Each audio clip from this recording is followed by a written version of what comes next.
8:25 a.m. Landon had the crews report to the lower region early. Today they would load the land mapping tools onto the trucks and head to District E. This entire week would be training. All 5,000 workers needed a full walkthrough of road construction. They usually got 2 days off, but for this week only they would work all 7 days with overtime pay. After training, Landon would split them into specialist teams: excavation, grading, trenching for drainage, gravel base, tarring, and more. For now, everyone would learn every step. He chose to start with neighborhood streets around the residences, not the highways. The main highway through Baymard was in constant use by soldiers, horses, carriages, supply wagons, and school and store deliveries. Shutting it now made no sense. Highways were also the most complex work. If Baymard grew crowded later, he would need elevated highway bridges inside the city, which meant larger pillars, tighter safety rules, and heavy logistics. Highways would come last. In District E, they offloaded paint, 2-meter iron rods, ropes, measuring tapes, and other tools. Today's goal: map the streets. The upper and central regions both had a plain topography, broad flat land with gentle changes in elevation. The mountain sat behind Landon's castle, and the coast lay near the central region, so both zones were essentially open fields with ankle-high grass and widely spaced trees. Perfect for construction. The lower region, with its rock and thicker trees, would be harder. Later, if he wanted a national park in District G, he would have to plant more trees there. At the boundary from the upper region, Landon drove a 2-meter iron rod into the ground to mark the starting point for District E. "All right," he told the crews, "you all have the road plan for this district. For the next 2 days, we'll lay out the grid from this rod and the carriage road as our reference." They set to work.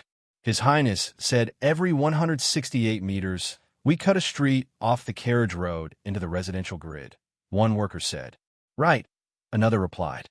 "Those gaps are city blocks. We mapped the streets and the block footprints now." They were right.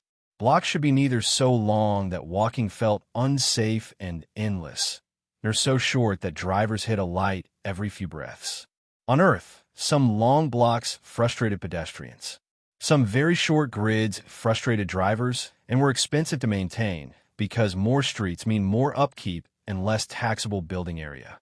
Landon chose a middle ground for residences. Block length 68 meters, about 223 feet, and block width 168 meters, about 550 feet. By lunch, they had marked a good stretch along the carriage road. Landon split the force into 3 groups. 2,000 to keep marking along the carriage road. 2,000 to take each marked spur and push the layout deeper into the district. 1,000 to mark corridors along the map streets for storm drains, water supply, and sewage. By mid-afternoon, progress impressed him. He would not be on site tomorrow, so he gave clear instructions on what to mark next while he was away. The first official military exam for the May recruits needed his supervision. 3 p.m., he headed for Department C6. Time to teach the electrical engineering trainees how to make light bulbs. 8:25 a.m. Landon headed straight to Department C2 glass in the lower region and loaded a truck with pre-cut glass tubes and bulb shells, plus 7 kiln-style ovens for heating. They had a range of shapes ready: large and small straight tubes, short spiral tubes, and more. Knowing the new factories would need lighting, Landon had asked C2 weeks ago to stockpile tubing. Fluorescent lamps last far longer and suit schools, factories, homes, and hospitals. Incandescent bulbs are less efficient and shorter-lived, but some households will still choose them if they cost a bit less. A typical incandescent lasts around 1,500 hours. A fluorescent can exceed 10,000. When Landon reached Department C6, he saw they needed more space. C6 already filled 4 buildings, so he assigned a 5th dedicated to light bulb production. Space across the construction sector was getting tight. 13 departments filled 16 buildings, and he had just added a tissue paper department plus this new C6 building. Only 7 wide, 1-story former servant dorms remained, useful mainly as storage. For anything larger, he would need new construction or a separate industry site. He could not pull every electrical trainee off their current work. Many were building heavy machines in C6's Building 4. He split them into two groups and would alternate days. Group 1 trained today, while Group 2 kept production moving. Next week, he would assign a smaller, permanent team to continue bulb manufacturing. Teaching everyone the fundamentals would also help future maintenance and repairs. The crew unloaded the fragile glass and set up the new hall as a classroom, laying out materials up front. Today we'll build long fluorescent tubes, Landon said. Next session, compact fluorescent bulbs. After that, incandescent bulbs. Next month we move on to halogen and LED. LEDs could pass 50,000 hours of life, widely used back on Earth, but they take longer to produce, so he scheduled them for later. The trainees suited up in safety gear and took their seats. Question: for electricity to do useful work, what must we have? Hand shot up. Yes, Christopher. A source of charge, a push to move the charges, and a path to carry them. Correct. Polite applause. What creates the push we usually use? An anode-cathode arrangement that sets up a voltage so electrons can move, another answered. Good. And the two basic types of current flow. AC and DC. Correct. Hold the large glass tube in front of you. Let's begin. Landon poured a white phosphor slurry through his clear tube, rolling it to coat the interior. Phosphor makes the lamp glow and can be formulated for white, green, pink, or blue tones. The trainees coated their tubes and noted why the layer matters. Next came the internal parts. Landon set coiled tungsten filaments at both ends of a smaller end-cap tube. He heated the glass mouths to fuse and seal around the leads, forming tight glass-to-metal seals. They discussed other coatings, such as barium compounds applied to the filaments. They then charged and sealed the main tubes with small amounts of mercury and a fill gas mixture, including argon and nitrogen. Each gas has a role. Argon, for example, helps extend lamp life and improve starting. By day's end, Baymard had produced its first batch of fluorescent tubes. Hey everyone, Firescale Audiobooks here. If there's a novel you'd love to hear more of, you can support us on Patreon or Ko-fi. Depending on your tier, I'll make extra parts just for the stories you're most excited about. Usually I can only upload 4 to 5 parts of each novel, but with your support we can go beyond that. And of course, don't forget to hit subscribe. It helps more than you know. The morning dew could be seen dancing on the grass as the bright golden rays of sun shone on the fields. Within the military grounds, several men stood at attention on the fields as they anxiously waited for the examinations to begin. The military examination was a week-long one. Day 1, separate theory exams on military rules, weapons, safety, and Pino grammar. Day 2, physical exam on physical combat and gun firing. Day 3, theory on scenario questions which were still based on war tactics, code of ethics, and military sign language. Day 4, separate theory exams on geography, land mapping, first aid, and mathematics. Day 5, obstacle course, push-ups, frog jumps, and so on. Day 6, sword fighting and cannon firing. Day 7, rock climbing. Generally, the theory exam was 50% of the final exam, and the physical was also 50%. Today was the second day for the exams, and also the only day that Landon had to supervise the examination.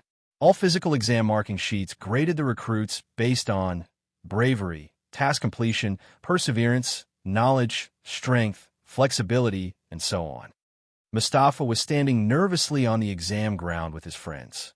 Although he was sure that he was ready, a part of him couldn't calm down. He felt butterflies all over his tummy and couldn't help but tap his boots as he waited. He looked at his friend, who in turn kept staring at the ground while being lost in thought. Everyone was nervous. Once Mustafa saw His Highness Landon, he knew that it was finally time. Landon, Lucius, the major generals, captains, and the rest of the warrant soldiers who were also supervising the exam walked towards the field. Once the recruits saw Landon, they knelt down and gave him there. You may all rise. Today is your second examination day, and I'm sure that a lot of you are nervous, but there is no need to be. I, alongside the other soldiers, have seen you train and grow daily. Today, we will be testing your combat and gun firing skills. Both exams will go on at the same time for the entire day. Hence, we will divide you all into groups of 2. Once you finish taking one exam, go and line up for the other. All of you have taken the first 4 written exams and can already gauge how much effort you need to put towards your next exams. Work hard, and I wish all the best. As Mustafa heard Landon speak, he became even more determined to pass today's exams. Out of the 4 theory exams yesterday, he was sure that he would pass only 3 of them. Hence, he began to feel an invisible weight on his shoulders. He had to make sure that he successfully passed the rest of his exams, and with a good grade, too. Mustafa was placed in the first group, physical combat. There were 20 stages set on the fields, and more than 60 warrant officers, as well as Captain Trey, Major General Josh, and Gary, were supervising this particular exam. From what Muziafa understood, His Highness would be shuttling back and forth between both exam grounds for the entire day. Mustafa and his comrades formed 2 lines along each battle stage. As he waited, he began to observe the people fighting on all 20 stages. "Bro, you're up next after this fight. Are you ready?" his friend asked. Truth be told, his heart was pounding vigorously, and his palms became sweatier. "Bro, I'm not too sure now that I'm next. Breathe in and take your time. You'll be fine." As they finalized their conversation, they heard people clapping. The match on the stage had ended, and it was finally his turn. The rules of the battle were simple. Successfully kick the other person off the stage before 7 minutes elapsed. Of course, if both participants were still on stage after that time frame, then it would be considered a tie, and both participants would get a pass grade for the exam. Mustafa rubbed his sweaty hands with powdered chalk that was placed in large bowls by stage, and proceeded up. He and his opponent saluted each other, took their battle stances, and waited for the start signal. "Begin," an invigilator yelled. Instantly, both of them ran towards each other as they began their attacks.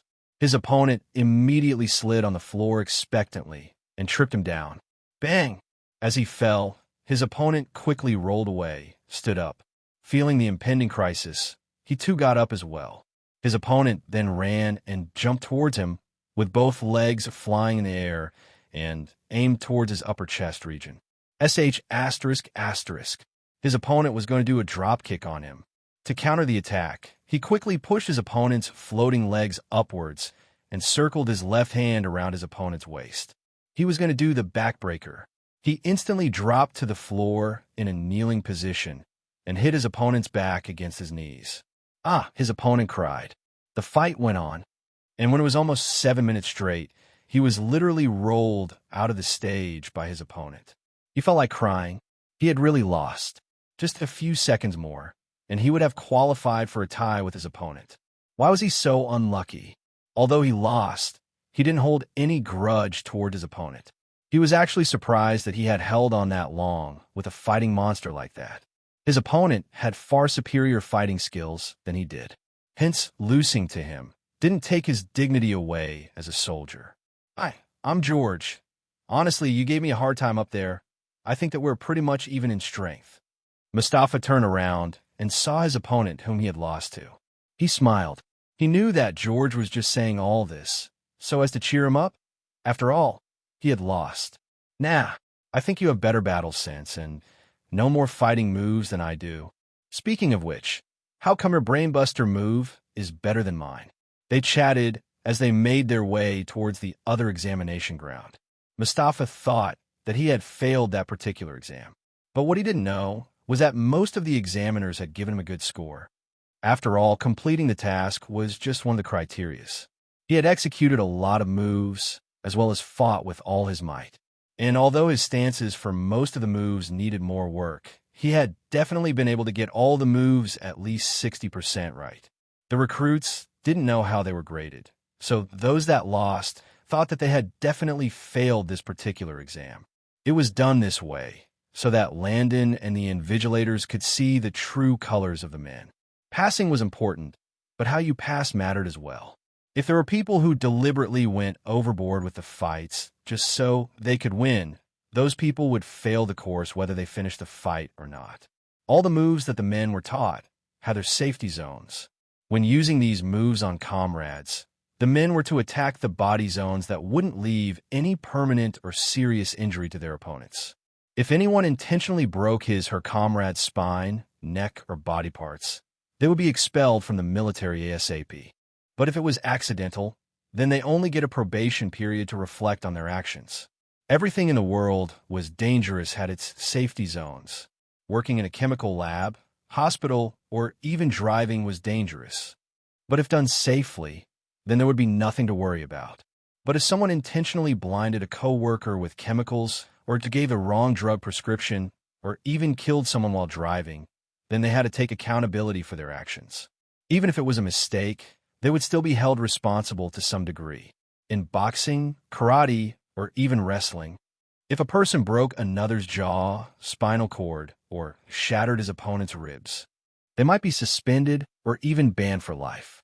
Every profession had its safety zones, and the military was no exception. All the men had been taught on safety right from the get-go, so Landon wasn't going to pardon anyone. It's either expulsion or probation. But when the men were attacking enemies, TSK, they could do whatever they wanted. At that point, even if they broke their enemy's nostrils, neck, or even fingers, Landon wouldn't give two Fs about the whole scenario. That was the only time that he would allow them to run rampant. The exam progressed, and finally, it was the end of another beautiful day for Landon, and the end of another hellish examination day for the recruits. On the previous day that Landon had supervised the military exam, the construction workers had continued on marking the roads, and had also marked each residential home on the blocks. Today was dedicated towards excavating the marked roads, digging up space for rainwater drainage, water supply, central heating, and sewage pipes. If rainwater or melted snow wasn't drained, the roads and sidewalk pavements would become flooded. When that happened, the pavement grade would definitely decrease, as well as the lifespan of the pavement. The central heating pipeline, on the other hand, ensured that all buildings and houses were properly heated during the winter. It would also provide ventilation and air conditioning to all buildings within Baymard. All four pipelines, rain, sewage, clean water, and central heating, will be placed under the roads. Underneath the left lane of the road would be the sewer pipeline, as well as the water supply pipeline. And below the right lane of the road would be the rainwater drainage pipeline. As for the central heating pipeline, it will be placed underneath the center of the road, just like how it was done back on Earth. All four pipelines were placed underneath the road and buried at different depths. In the case of a single-lane road, all pipelines would still be placed underground, but their pipe sizes will be much smaller compared to that of a 2 or even a 6-lane road. For rainwater drainage, the sidewalks along the roads would have what was usually called a catch basin. These basins would be placed periodically on both sides of the road underneath the sidewalks. After a certain distance, a catch basin would be seen draining the water away from the roads.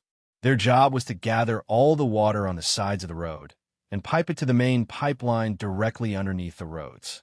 All street rainwater pipelines would lead to all highway pipelines and travel down towards the coastal region, particularly District K. At this point, Landon had realized that he needed to build a mini estate that would focus on filtering out dirt from the water before it went to the ocean. Roadside water drains could sometimes catch cans, plastic wraps, banana peelings, oil spills from cars, coins, and so on. With all this happening, the ecosystem and marine life had to be protected. Plus, he didn't want all those bottles, plastic wraps, and cans to wash up the shores of Baymard. It was just not beach sexy. Hence, before the water went into the ocean, it needed to pass through a filtering plant. District K was a great location for the filtration plant. It was between District J, beach resorts, and District L, Navy, and other armed forces. I would like to turn up to a beach resort that had bottles and cans floating in the ocean.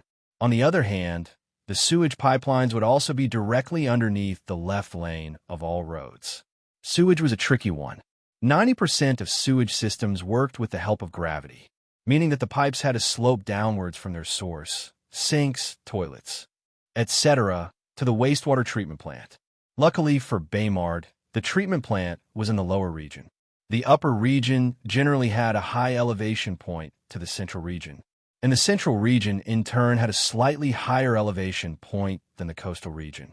But the lower region had the lowest elevation point in Baymard, which was what Landon needed.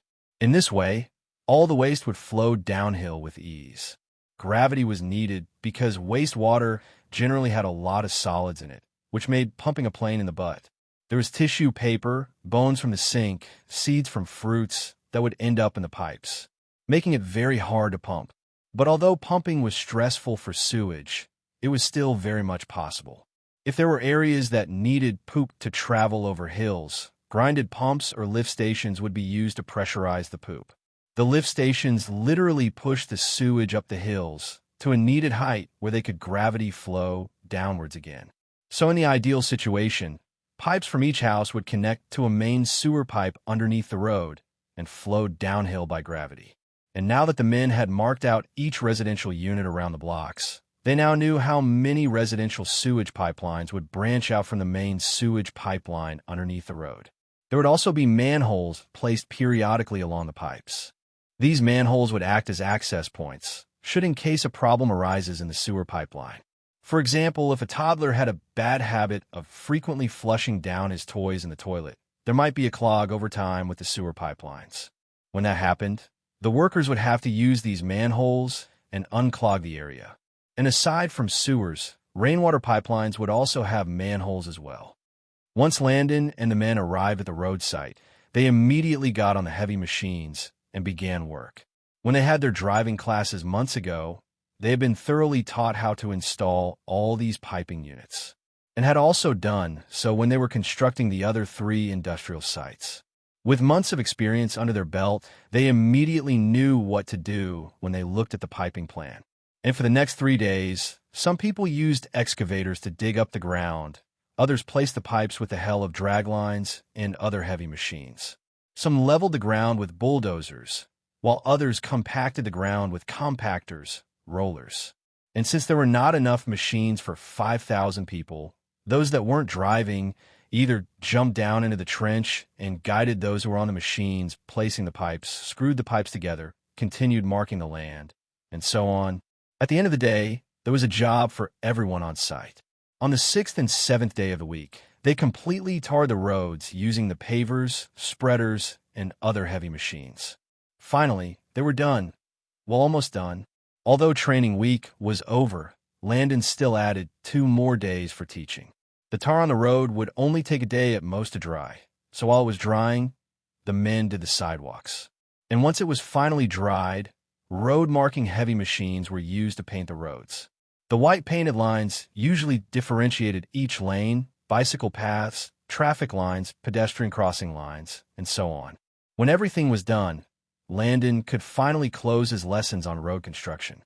Of course, he had made up his mind that at least 2 days a week he would come over to assist them, as well as check up on their work. Before Landon left, he divided the men into 2 main groups. The first group would continue working on the residential roads within District E, while Group 2 would start installing the main highway pipelines and connecting them to the coastal or lower regions. Unlike the others, the main highway pipelines were not going to be placed beneath any highway road. They would be placed at the sides. Hence, the men didn't need to necessarily touch the roads. They just had to place the pipes alongside all highway roads and connect them to the coastal region or the plants in the lower region, depending on what pipeline it was. On the city plan, there were 3 main highway roads within the district. 2 had 3 lanes, while the last one had 6 lanes. Landon needed the men to start working on those pipelines now. At the end of the day, even if house or road construction within the district was done, if these pipelines weren't connected to the coastal or lower regions yet, then nothing would be supplied or drained. No clean water, no heating, no sewage drainage, no rainwater drainage. Nothing. Landon really wanted to get things done before it started snowing. In Baymard, snow usually started in the early days of December and sometimes in the later days of November. Landon's plan was to get the original Baymard citizens all housed up before then. And at that time, all these features needed to be fully installed and working within in their homes. Right now, Landon really wanted to finish this housing mission, But he also knew that Baymard's housing plans couldn't be rushed either. For the system's mission to be completed, he needed to successfully house all the original citizens of Baymard. Sigh. Long story short, time was money, and he needed the citizens to be safe for the winter. Hence, those pipelines needed to be installed ASAP. While Landon jumped from one industry to the other, the royals and nobles in the capital were perplexed over the lateness of one particular noble. Everyone just had one question in mind. Where the hell was City Lord Shannon? My king. I am most certain perhaps something happened along the way that caused his delay. My king, we can't continue to wait for him any further. He's right, my king. Our cities are being stolen by those animals. My king, may I suggest that we replace City Lord Shannon with someone else who's currently residing within the capital? Alec Barn fell silent for a while. The whole charade made him feel uncomfortable. Whenever there was an important battle taking place, it was usually Shannon who arrived earlier than others. This was really puzzling. Why hadn't he shown up yet? As City Lord Shannon was popularly known within the capital, many young knights looked up to him for his strength. They had heard of his amazing battle skills and the amazing wars that he had fought alongside King Barn back in the days. Although the people in the capital feared King Barn, they had loads of respect for City Lord Shannon. In their mind, he should have been their king instead of Alec. Actually, the people were simple-minded and would generally prefer anyone who was kinder to them and better than Alec Barn. In addition, because of the way the people thought of Shannon, Shannon himself had been planning to dethrone Alec ages ago. That was until he died at Landon's hands. He had planned the whole scenario with his eldest son, Martyr. Martyr was to get close to the royal princesses, as well as gradually gain the support of the people. He himself was to gather his forces slowly, and even by some of the knights in the royal castle. He had planned to make a deal with Alec's personal guards, who in turn would poison or aid him in killing Alec. Everything was going as planned. Up until he met Landon. He had ended up dying at the hands of his enemy's bastard son. And as he died, he couldn't help but feel resentful. Couldn't he have at least died at the hands of Alec, the crown prince, or someone important? As a person of great status, wasn't it a stain to his name if people heard that he was defeated by a sickly bastard? People went down in history as war heroes, but no. He just had to end up being a stepping stone for the bastard. Alec Barn had always known of the people's thoughts about Shannon. Ever since they were still knights training at the Knight Academy, Shannon had always had a better image in the capital compared to him.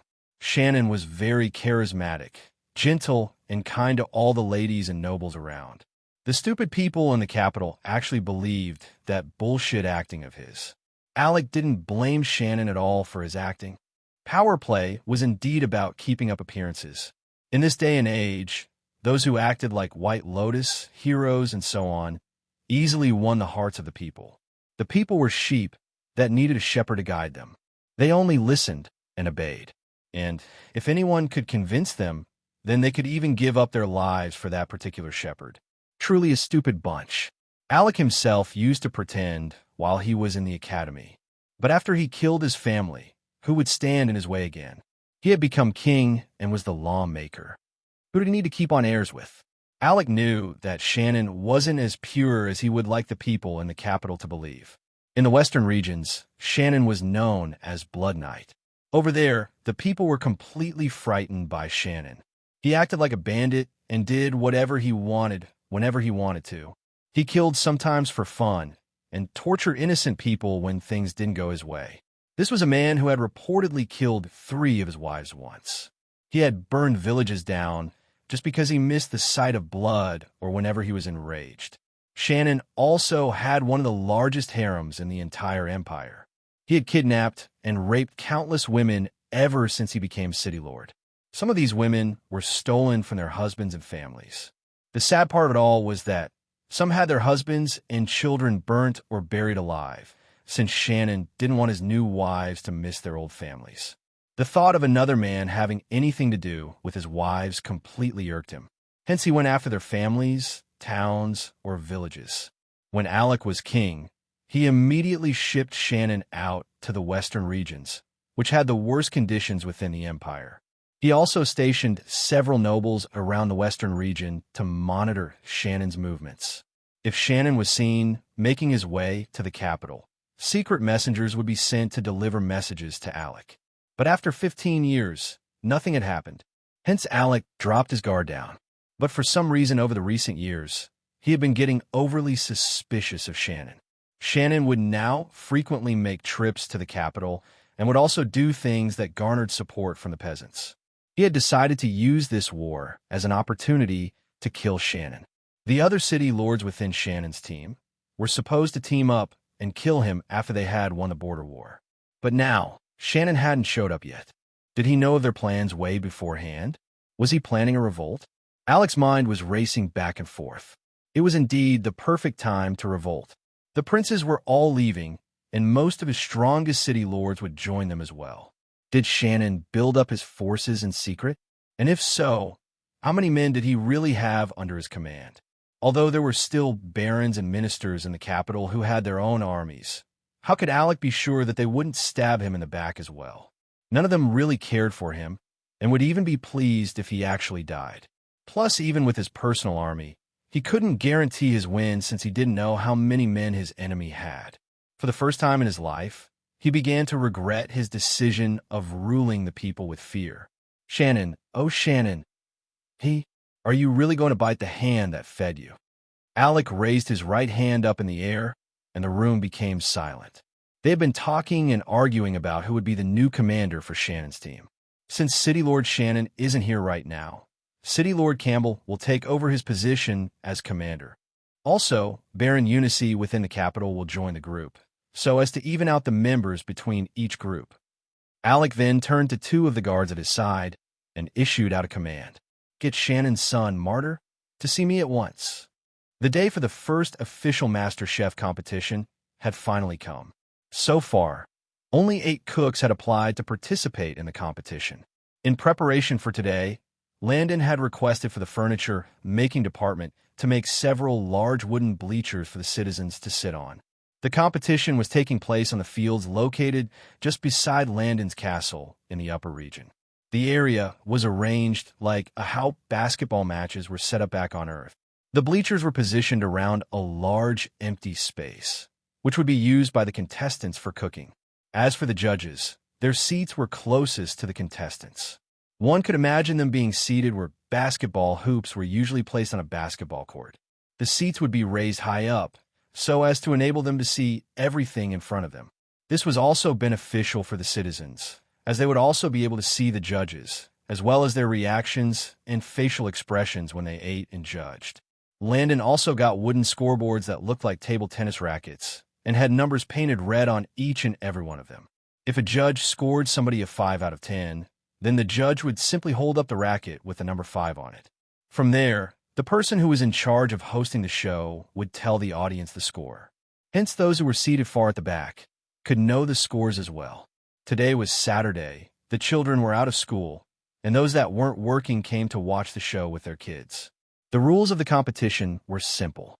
The chefs had 30 minutes for preparation time, where they would lay out and prepare all their ingredients for the competition.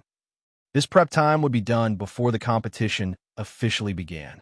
The competition had 1 hour of cooking time, where they were to make an appetizer, entree, and a dessert.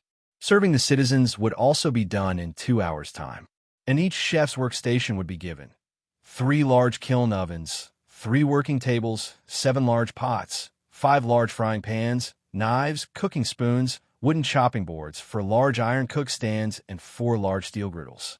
Since there were no gas cookers invented yet, hence Landon had come up with steel griddles and iron cook stands. Back on Earth, these inventions were popularly used by people who didn't live on electricity, and even at barbecues or hunting trips sometimes.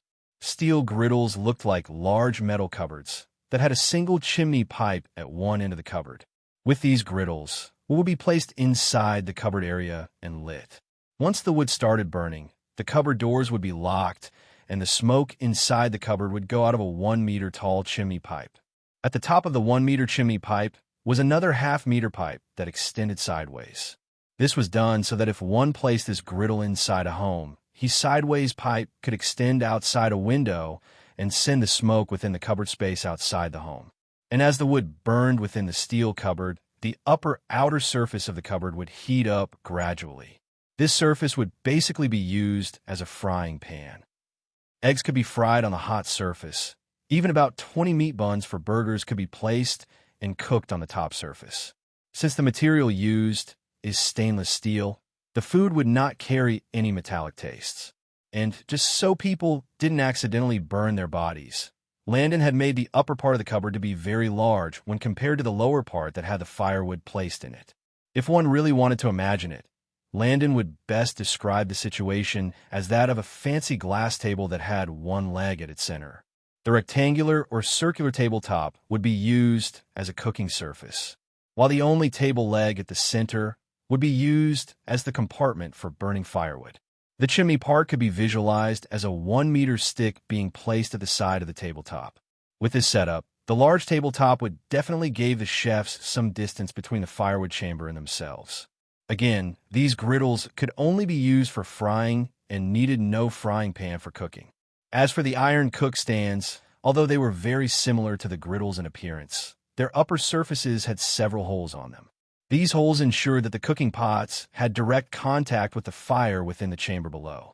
This iron cook stand could be used for everything: boiling, frying with frying pan, and so on. They literally served as a gas cookers, except instead of gas, wood was used. These cook stands could take up to 6 medium-sized pots at once. And if the pots were larger in size, then they could just be placed over 2 holes on the cooker.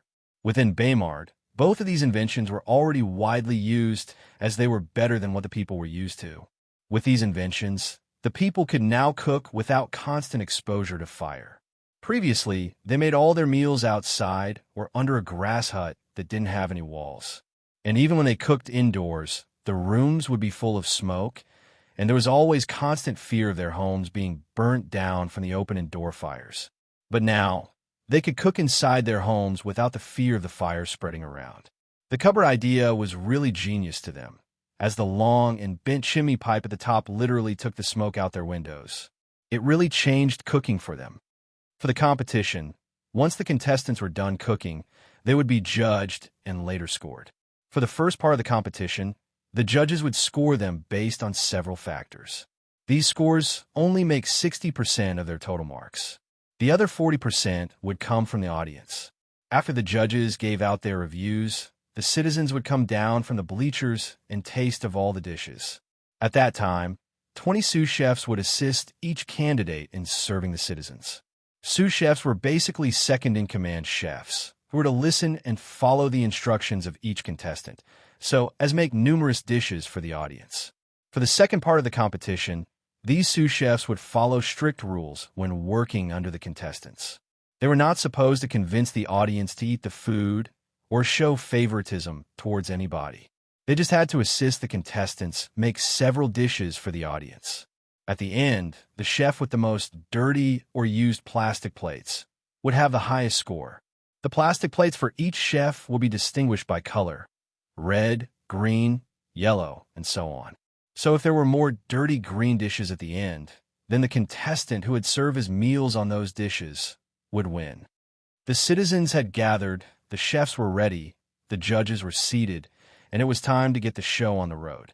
Ladies and gentlemen, welcome to Baymard's first Master Chef competition. Dominic was in charge of hosting today's competition. For over a week now, he had been practicing and rehearsing his manner of speech for the competition. His Highness Landon had written down a script for him and had also assisted him during rehearsals. The crowd clapped enthusiastically as they listened to him. He even cracked a few jokes here and there to make them happy and relaxed. Ladies and gentlemen, let's welcome our judges for today's competition. Our first judge is someone that most of you have heard of. He is the overseer of the food industry and the one responsible for producing all the amazing ingredients that exist in Baymard. He is the famous, the one and only Chief Lior. The people continued clapping eagerly amongst themselves. Who didn't know Chief Lior? In fact, all the overseers in Baymard were very popular and well known amongst the people. They were seen like celebrities. Right now, in the eyes of the people, all the overseers were seen like how Bill Gates was viewed back on Earth. They earned the biggest paycheck, made some of the biggest moves and decisions within the industries. Plus, they were quiet, humble, and took their jobs very seriously. Every time someone would talk about any of the industries, the names of the overseers would sometimes slip into the conversation as well. Back on Earth, people would say phrases like, "Do you think that I'm as rich as Bill Gates to afford a Ferrari?" But in Baymard, they would say, "Do you think that I'm as rich as Chief Lior to buy several bags of food at once?" It was usually sentences like that. Of course, Chief Tim and Chief Wiggins were also made reference to every time people wanted to buy excess goods from their industries. Chief Lior waved and smiled at the crowd as they cheered. This feeling is good, he thought. Up next, we have the two most famous chefs within Baymard seating here today. Over the past month, their cooking skills and dishes have become popular with everyone, and have even earned them His Highness approval. They are Chef Blake and Chef Benita. Once again, the people clapped enthusiastically and discussed amongst themselves. Those who had eaten their meals could vouch for its tastiness. It was as if these chefs were born to cook. Some people even went back home to try and recreate the dishes from these chefs, but it was all for naught. Even when they got the exact recipe, they still couldn't get their meals to taste the same as Blake and Benita. These chefs were, as His Highness had said, 3-star chefs. Landon didn't want to give them higher stars because for now, Baymard didn't have enough ingredients for him to gauge their true potentials. Ordinary people were usually 1-star chefs or no star at all. But these chefs had talent. Just by tasting anything, they could tell Landon all the ingredients that was used to cook the meal. They could also properly estimate and create their own way of cooking different dishes. Plus, their taste buds were more alive than most people.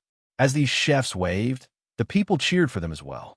Lastly, he is our beloved king and Baymard's personal savior, as well as the creator for all the delicious food recipes that you all have eaten over the past month. Today, he will be acting as a guest judge for the competition. He is Highness Landon. Landon, who was seated at the center of the judges' panel, waved his hand Queen Elizabeth style. Oh my heavens, he just waved at me. No. It was at my daughter. I wonder whose food Chief Lawyer would like the most. I heard that he himself is a foodie. Chef Blake and Benita are the ones that I really want to look out for. They would not spare these contestants if the food isn't up to their standards. Remember, His Highness had said that they both had godly tongues. I can't wait to see whose dish would please His Highness Landon. If I had known that His Highness was going to be a judge, then I would have personally applied. Just imagine if I had my food eaten by the king. Everyone discussed amongst themselves as they listened to Dominic. For the competition, the judges would give points for appearance/plate presentation, maximum points of 4. Execution, max points anyone can get is 10. Texture, max points of 5. Creativity, max points of 5. Taste, max points of 10. The contestants were also expected to make full course meals that consisted of an appetizer, entree, and a dessert. Most importantly, the theme for their dishes was adventure. And for the prizes, 1 SD Place got 1.5 months of cooking lessons with Chef Blake and 250 silver coins, 25,000 copper coins, or 2.5 gold coins. 2 ND Place, 1 month of cooking lessons with Chef Benita and 180 silver coins, 18,000 copper coins, or 1.8 gold coin. 3 RD Place, 2 weeks of cooking lessons with Chef Benita, as well as 100 silver coins, 10,000 copper coins, or 1 gold coin. Asterisk 100 copper coins equals 1 silver coin. 100 silver coins equals 1 gold coin asterisk. Since the citizens usually made a minimum of 650 copper coins a month, the reward money for the competition was really jaw-dropping. In the Empire of Arcadina, the minimum wage was 350 copper coins. Landon had first made Baymard's minimum wage to be 450 copper coins. But when he later accessed all the dangerous things that these people did daily, that money was just too little in his eyes. Hence, he decided to raise the minimum wage to 650 copper coins. The knights also had their salaries raised to 750 copper coins per month. While the overseers and supervisors obviously made more money, as well as the upper military ranks, head chefs and doctors. Firstly, Baymard was a self-sufficient city. The resources like ores were all found within the territory, and Landon made a ton of money monthly from Santa. So Baymard could actually afford to raise the wages for the workers. Of course, every month, Landon had taken out a certain percentage from each person's salary that would be used for healthcare insurance and taxes. Last month, immediately after the whole chickenpox fiasco, Landon had told the people about the benefits of healthcare and had also told them how their taxes would be reduced from now on. Since the taxes weren't high and their salaries were increased, the people immediately accepted Landon's methods. Who wouldn't? Even when the tax in healthcare was reduced, their salaries were still higher than what they had been paid previously. Landon had adopted the method done back on Earth. Everything one wanted to buy had tax on it, and even their salaries would be tax reduced well. That tax would be used for future development, and so on. To make it easier for the people, Landon had written several sheets of paper that explained how much would be deducted and also put out different formulas for each reduction. Landon had planned that once printers came out, he would officially address all policies and government-related issues then. He needed to print them identity cards, law books that had all policies printed onto them, and so on. In fact, nothing could really be done without printers. Even dictionaries for schools needed printing services. Sigh. The people here also got paid bi-weekly, so as to encourage them to work harder. But still, even with the raise in their salaries, the prize money for today's competition still had them shook. Back on Earth, it was the same feeling as someone who had just seen $10,000 or even $20,000 as prize money. It really excited the audience. Plus, who wouldn't want to receive skills from famous people?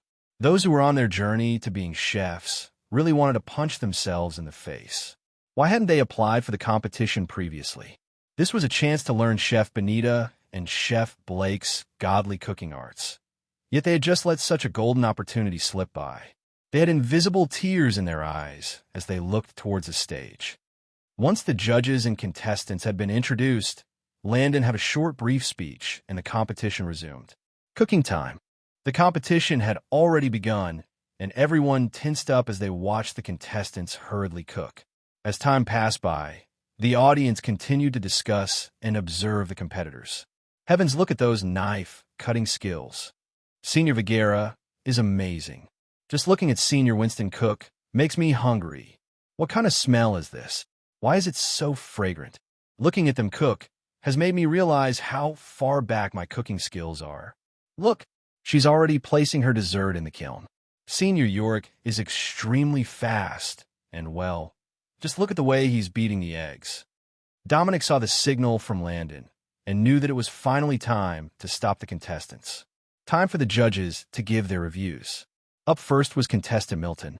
He placed his dishes on a metal-wheeled trolley and brought them closer to the judges. Once he had placed all the dishes on their table, he immediately stood a little distance in front of them and waited nervously for their comments. The judges had their own metal megaphones, so they began their assessments. Before we, the judges, eat, let's talk about your plate presentation and appearance.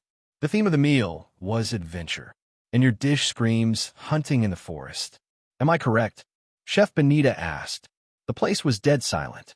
Yes. The audience held their breaths as they listened to the judges. So far, so good, they thought. The judges on the panel smiled. And what would you call this dish? Landon asked. A hunter's victory, Milton said anxiously. It certainly does look like forest. The rice was sculpted like a mountain and placed at the uppermost corner of the plate. I can also see that you added a yellow-colored sauce around the mountain's top as well.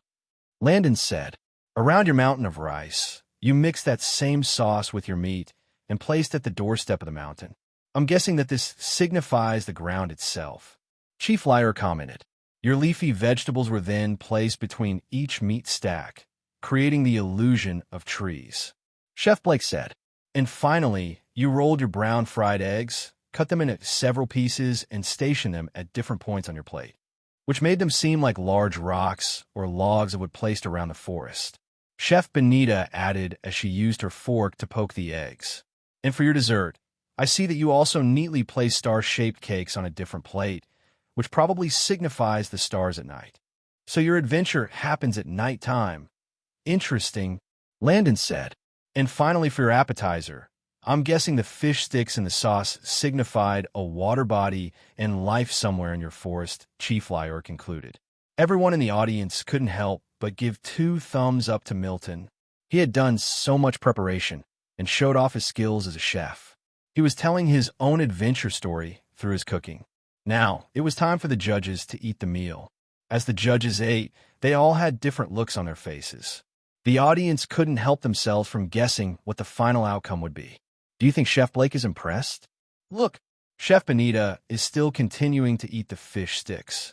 The judges looked at each other and finally decided to give their review. The audience quieted down and the air was filled with anxiety. The people felt like they couldn't breathe. For your meat, you cut them up into rectangular pieces, spiced them up, covered the outer surfaces with flour and eggs, and later fried them, making the exterior of the meat crispy and the interior juicy and tender. It has great taste. Chef Benita said, meat could be cooked this way, the people thought. The people eased up when they heard the review. The other judges went on to give their own comments as well. I can tell that the sauce that you made was made of milk, butter, salt, eggs, and pepper. The butter was heated up and mixed into the milk to make heavy cream. Then you added all the other ingredients, as well as curry, to make the sauce look yellowish. Your vegetable pieces were fried and coated with spices, which also made them firm and crispy. And your cakes were soft and sweet as well. As the judges kept giving positive reviews, everyone thought that Milton had done a marvelous job. But the next comments made them realize that life was really too unpredictable. Separately, your dessert, entree, and appetizers were fantastic. They were really great. But together, they were utter trash. Chef Blake commented. Everyone gasped for air as they heard what was said. What was this situation? Did they just hear it right? How brutal, but also somehow entertaining to watch. Milton, on the other hand, felt like someone had poured cold water on him. When I ate your appetizer, entree, and dessert together, I felt like I was at the jungle loosing a fight against a wild boar. Chief Liar said, I agree. It feels like I'm being torn into shreds by dangerous animals. Landon added, your meal's name is a hunter's victory day, but it feels like a hunter's death day. Chef Benita stated.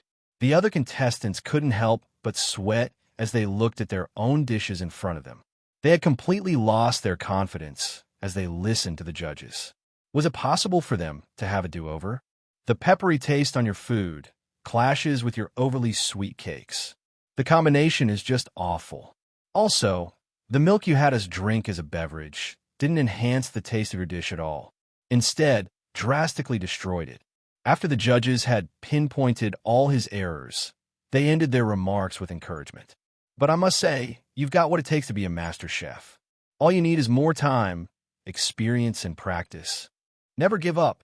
Nothing in life comes easy. Take all the criticisms we give you today, work on your skills, and make us proud. Contestant Milton, I await the day that you cook alongside me as a 3-star chef. Tears flowed from Milton's eyes as he heard the last comments. Thank you. The audience got emotional as well. We believe in you, Senior Milton. Never give up. That's right. All you need is time and experience. You're way better than me in cooking, Senior Milton. Milton truly felt touched as he listened to the crowd. The competition went on with the audience hanging on a tiny thread of life again. Their emotions were all over the place because of the judges. Once the judges were done with their assessment, they awarded points to all the contestants. For this part of the competition, Yura came first, Vigera was second, and Milton was third. Of course, there were 5 other contestants behind Milton as well. Now, it was time for stage 2 of the contest. The audience quickly came down to eat their fill, as they themselves were hungry from watching all these juicy meals being prepared. With 20 sous chefs helping each contestant, the dishes were served very fast to the citizens. And finally, by the end of the competition, the plates were gathered and counted. Surprisingly, every contestant still had the same rank as before, which meant that the audience still found Yorick's food to be the tastiest, followed by Vigera and then Milton. Of course, Landon gave a closing speech for the event and awarded the winners with their rewards. With this, The competition had come to an end. Daddy, Daddy, you won. Daddy, congratulations. Milton turned around and looked at his wife, his 9-year-old son, and his 6-year-old daughter running towards him. They immediately hugged him as they felt immensely proud of him. I can't believe that Chef Benita would be teaching you for 2 weeks. Ha ha, I'm so happy, wah. Look at all the money in the bag. His wife jumped about happily. Milton smiled as he looked at his family. Today had truly shown him that his road to being a chef wasn't going to be easy, but there was no way in hell that he would give up without a fight. Just as the judges had said, he needed to properly hone his skills in order to advance in the culinary world. He needed to do this for his family and for his future. He had already swore that he would do his best and get Chef Blake and Benita's recognition. His new dream was not to be a 3-star chef like them, but to be a 5-star one. Nihud Academy, capital of Arcadina. A young gentleman sat on a chair in his dorm room, with his personal guard standing beside him. Suddenly, his window opened and someone in a cloak jumped in. Any news? No, young master. Keep searching. Yes, young master. And just like that, the cloaked person had left as quickly as he had arrived. Martyr Shannon's personal guard was worried as well. Young Master Martyr, what do we do about Lord Shannon's disappearance? Lord Shannon's estate, capital of Arcadina. Young Master, all preparations are complete, said one of Martyr's subordinates. Good. Martyr was presently in his father's estate in the capital. Although he mostly slept in the academy dormitory, when important matters arose, he would come to his father's estate to handle them. Martyr was sure that the walls of the academy had ears, hence it wasn't safe to talk about his plans at school. A few days back, he had met with King Barn at the royal palace. From the looks of it, King Barn was also probing him to see if he knew anything about his father's whereabouts. But since he was innocent on the matter, standing his ground was a lot easier to do. King Barn thought that either Martyr truly didn't know where his father was, or he was a really good actor. The king couldn't find any loophole in his story or any strange behavior from him. Hence, King Barn had decided to send Martyr down to Riverdale City with 4 captains from his personal army.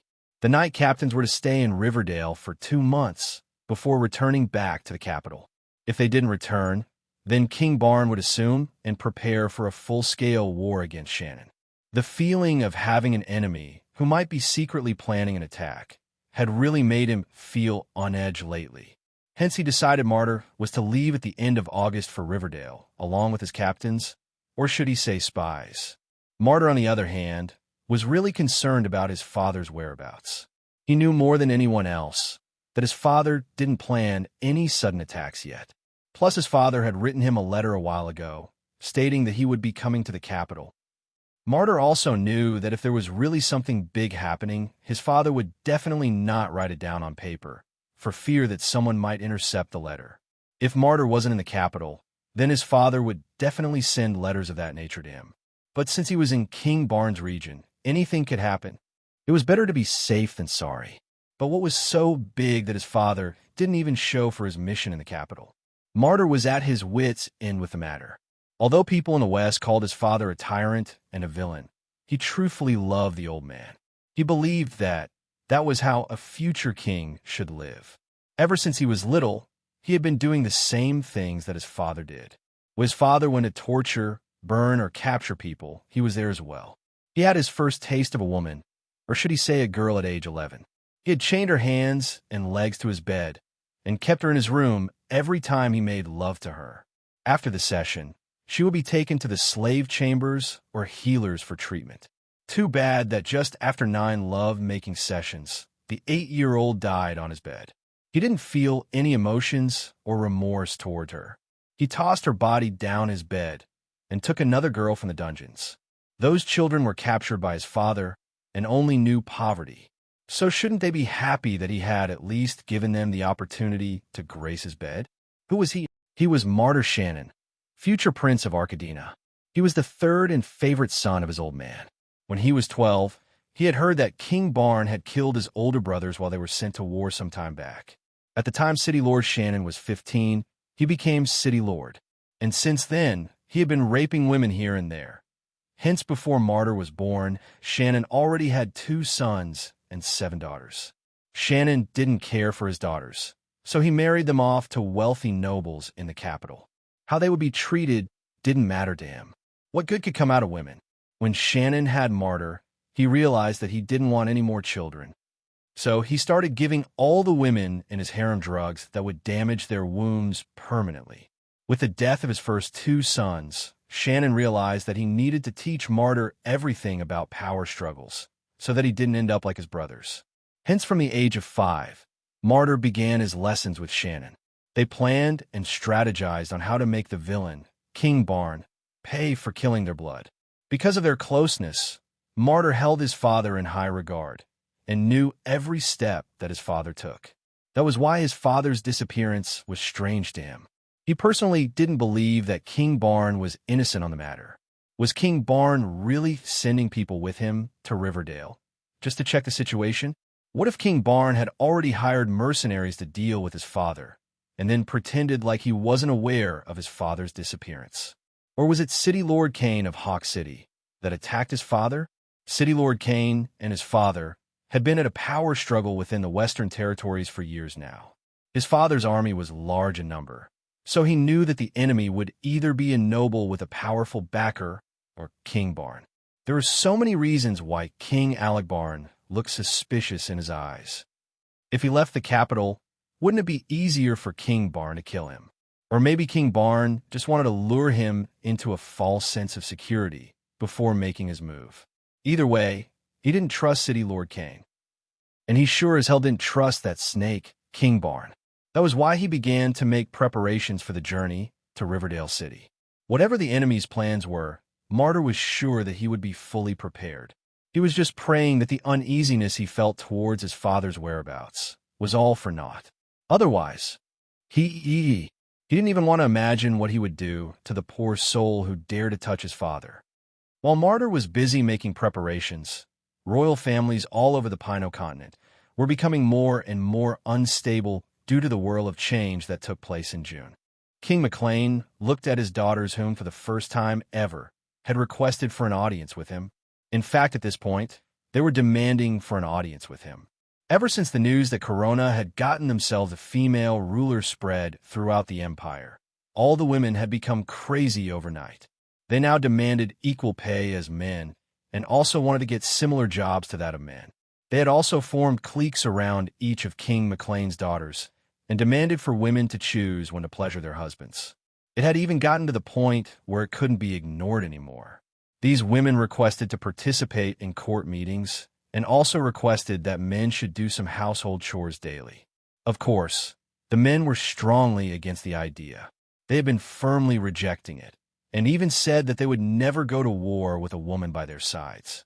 At the end, every man agreed to keep their wives and daughters on a leash. For now, their plan was working. But McLean knew that down the line, these plans would crumble down and fall. Hence, he decided to give into one of their demands. He had allowed them to do daily jobs for men, excluding knighthood. But no, apparently, this wasn't enough for these bloody blood-sucking demons. They wanted everything. McLean had already made up his mind that he wouldn't entertain them anymore. Let them do their worst. And now, out of nowhere, all 11 his daughters had joined in and demanded for an audience with him. He looked at his daughters from the youngest, 6 years old, to the oldest, 19 years old. He didn't even know 2/3 of them personally. Yet here they were. And what was a 6-year-old doing there as well? Sigh. Forget it. Father, there is something that we would like to request of you, the oldest daughter said. So, you all are requesting, was it? If I didn't know any better, I would have thought that you all were giving me orders. As he raised his voice, his daughters began to shiver and tremble with fear. But they quickly took in big gulps of air and calmed themselves down. It was now or never. Father, we would like to be allowed to participate in the battle for kingship. Father, I want to be queen. Father, it's only fair that you pick me to be queen since I'm the oldest in the family. Father, I promise to do a good job as well. When the princesses realized that their father wasn't saying anything, they quieted down, and the room instantly turned dead silent. Ha ha! This must be the biggest joke that I have heard all year. What makes you think that? You all can rule an empire. for the fact that you all didn't even think things through. Shows me how stupid and naive you all are. You think that you all can compare to Queen Penelope. Ha ha ha, what a joke. At age 7, she began sword practice. Since then, she had been practicing her skills for 11 years now. She had also been studying the art of war throughout those years, as well as participating in several battles for her empire. In addition, she aided in trades and all monetary deals and positions in Corona. Did you all think that she was given that position because of favoritism? Ha ha ha. I've met her before, and I can assure every one of you that she is more outstanding than most men. But you all, what do you know? Looking at boys, doing needlework, gossiping? Can any of you tell me how to run an empire? Do you even know all the cities, towns, and villages within the Jotun? Can any of you go to battle and come back alive? Hee. I had heard previously that some of you faint whenever you see little traces of blood, or even things like spiders. Do you all know how to handle government positions? Before this matter came out, were any of you ever interested in the empire itself? I remember that I used to order and force your mothers to allow you all to study. And you stand there to tell me to allow you all to rule my empire? As what? As jesters? Do you want to ruin it for me? You all coming here without thinking shows me that you all would make stupid rulers whom anyone can control. Without even knowing or verifying all details from the news you heard, you immediately started causing havoc around my empire. Ask yourselves, could you all do what Queen Penelope did? Get back to our rooms and pray for brains. Once McLean finished speaking, the girls all burst out into tears and ran off. As he looked at them running, he couldn't help but feel immense disappointment. There was no bravery, no courage, no qualities that could even make them 1/3 of Queen Penelope's attributes. Yet they dared to compare with her. McLean decided that he would address this matter publicly. He had to let these women know that it wasn't by favoritism that Penelope became ruler. He would not allow any woman to feel entitled to anything, unless they were truly capable of doing the job required. Should he just give them government positions, when most of them didn't even know how to read or write? Asterisk. McLean was sure that if 80% of these women were actually tortured, they would confess all the secrets that they had learned in these government positions. Even after giving them equal jobs, they still couldn't perform the same as men, hence their pay was still less. Many women started working at building sites and had found out the hard way that a man's inmate strength was generally stronger than that of women. If the men there could carry 40 large stones a day, those women could only about 20 or 23 large stones a day. And because of this, they immediately shut their traps about equal pay. They decided to let the equal pay matter go, but they still wanted every other benefit without having the right qualifications. This is why McLean decided to address the matter publicly, as well as to explain Penelope's success story to them. How dare they think that they all were as good as Penelope? Penelope's brain from an early age was quick-witted and fast. She absorbed knowledge like a sponge. She was rare genius. Please, you would rather believe that the world was round than to believe that all the women were like Penelope. Truth be told, when he first saw Penelope, she was 10 years old and had greatly impressed him. He immediately rushed back to Jotun and wanted his own daughters to learn as well. But the heavens were truly cruel to him. Most of his daughters only learned when forced and weren't even interested in any physical exercises. Only his 9th daughter and the other one that was banished from Jotun were able to use their brains to some extent.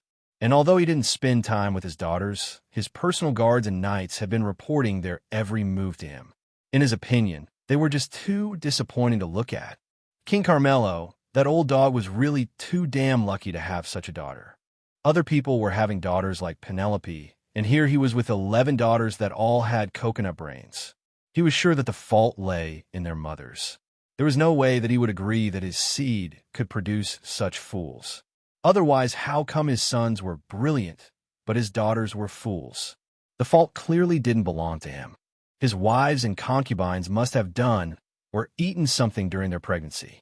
In the case for his daughters, he had to constantly force them to study. While in the case of his sons, he didn't even need to lift a muscle.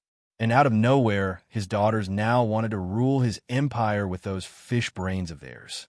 McLean would rather kill himself than to let any of his daughters succeed him. Just as he was going through his own problems with the women, the other rulers were also facing similar situations. But since those rulers governed their empires with fear, the women in these areas didn't even dare to voice out their complaints. Hence, those empires were still somewhat peaceful. But the women in their palaces were a different matter altogether. Royal Palace, capital of Arcadina. Father, I would like to be the first queen of Arcadina, Jeanette Barnes said. Get out. Royal Palace, capital of Diephrus. Father, if you do not make me queen, then I'll kill myself. Go ahead. Today was the 19th of August, and only 12 days were left before the month ended. Right now, there were currently 5,200 men who were assigned to construct these sites, 1,000 men who were building the greenhouse, and 6,000 workers who were doing road construction in the District E. So far, only the water and sewage plant, as well as the power plant, have been completed, while the central heating plant was only 98% done, as the workers were still installing essential fixtures like sinks to all buildings on the site. Since the first two plants were done, Landon decided to start teaching the men how to operate both plants, as well as assign some workers to start placing underground electrical wires from the power plant to District D. For the 5,200 men who were previously assigned to the construction sites, Landon divided them up like so: 1,000 workers to complete construction on the central heating plant, 700 workers to operate the water and sewage plant, 500 workers to operate the power plant, and 3,000 workers to place electrical cables alongside the roads. These new industries basically needed chemical engineers, alchemists, electrical engineers, and so on. Hence, Landon requested that some of the electrical engineers in training should be placed in each site, as well as some of the alchemists who would be trained to chemical engineers. On the other hand, the mechanical and civil engineers would definitely come from the construction workers whom he had assigned to the plants. Chief Tim and Chief Wiggins were also to appoint supervisors for every sector within these plants. For example, in the water and sewage plant, after the water leaves the sea and travels through the pipes, it would go to a 300-square-foot building. This building has different equipments used for filtering out any sand particles or hard rock from the water, as well fishes that made their way to the building. In that stage of water processing, Landon wanted 2 supervisors in charge of all mechanical and chemical processes involved within the building. They were to supervise all activities taking place in that building before the water leaves and goes to the next processing stage. Although Landon needed guards and cooks within these plants, he didn't want to assign any just yet, at least until September. For now, the men would still have their food brought into Sector 1 by trucks. Landon decided that for these first 4 days, he would alternate between both plants.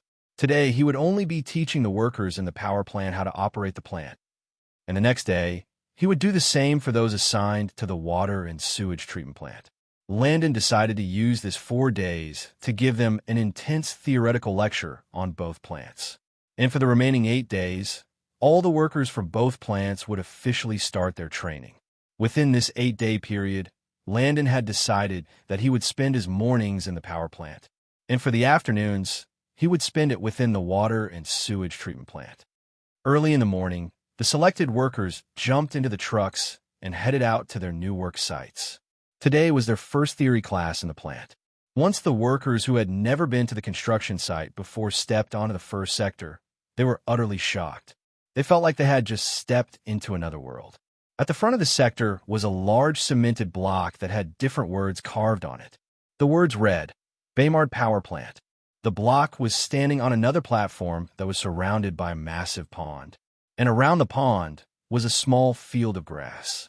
Basically, the large words were on a fountain.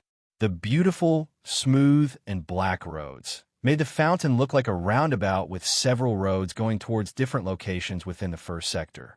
In this sector, there weren't many buildings since most plant activity happens in the second sector. This sector would mostly be used for the business side of the plant, as well as house the plant clinic, security offices, and so on. The buildings here were fully cemented and went as high as 4 or 5 stories, with the exception of 2 large ones that were both 3 stories high and covered with only bluish glass walls. These two glass wall buildings were connected together on their second floors by what looked like a glass bridge. As the trucks drove by, the workers looked around excitedly like tourists. Wow, look at that building. Oh my heavens, buildings can be built like this. Look at that large glass door at its entrance. The workers weren't the only ones stunned silly. Chief Wiggins was really having a hard time believing what he saw. Once again, the way he looked at Landon had completely changed. In his mind, Landon's title had now been changed from Messenger of God to God of Knowledge. Although Chief Tim had seen the plant during construction, he couldn't help but be amazed when looking at the end result. As both overseers looked around, they couldn't help but wonder when their own estates would be renovated. The workers really wanted to have a tour of the first sector. But sadly, Landon had the drivers drive straight to the next sector. Landon had promised them that once all three sites were up and running, he would give them a grand official tour. For now, all these buildings were locked, and their keys were placed on Landon's desks, as well as Chief Tim's desk. The only buildings that were open right now were those in Sector 2. These few days left, as well as the entire month of September, was their training period. Hence, only by completing their training would they truly belong to the plant. Plus, by the end of September, they would all get their badges and work identity cards for access within the plants. Once the men arrived at the second sector, Landon began his lecture. 7 days had gone by, and both plants now shared electricity and water between them. At this point, the central heating plant was completed. Hence, Landon kept 500 workers to operate the plant and sent the other 500 to aid in installing underground cables along the roads. And just like that, the last day of August had arrived. As for the workers, they now felt a little more confident in their plant operation skills and knowledge. Granted, they made a lot of errors on their first few days, but Landon had expected as much. Hence, he wasn't worried about their learning pace. After all, they still had the whole September to brush up their skills. When it concerned learning, no matter how many years one spent in school, nothing could compare to actually doing the procedures. One could spend 4 years studying chemical engineering, but that didn't mean that if that same person went to an oil plant, that person would automatically know what to do. Knowledge without practice was useless on the field. Back on Earth, there were people who had never gone to school before, but they could fix any machine, car, or engine just because they had been taught on the job. And even those who had spent 10 years working on oil plants didn't know everything about their jobs. While on the job, new problems would definitely arise daily, making every day different from the next. It was impossible to know everything at once. In schools, people would sometimes cram a lot of information just so that they could graduate. That was why practice was important, as well as schooling both went hand in hand. So he had first spent his time teaching them the theory before showing them how the plant actually operated. Right now, Landon didn't need them to know everything. He just needed them to learn at their own pace and safely operate the plant. The more they did, the more they would remember. I mean, he couldn't possibly put them through 4 years of schooling before finally allowing them to work on the plants, could he? The only way was to learn on the job. As for the workers, they truly liked their new work environment, especially because they could use the toilet, soap, and tissue paper. And don't get them started on the magical light tubes that shines brightly at night when they pulled the tiny switch upwards. These plant sites were like heaven to them. Right now, they all had one question in mind. When was their king going to start residential construction? September was here, and once again, Santa had sent his subordinates to Baymard as usual. Landon bought several seeds and animals, as well as sold his ores to Santa's subordinates.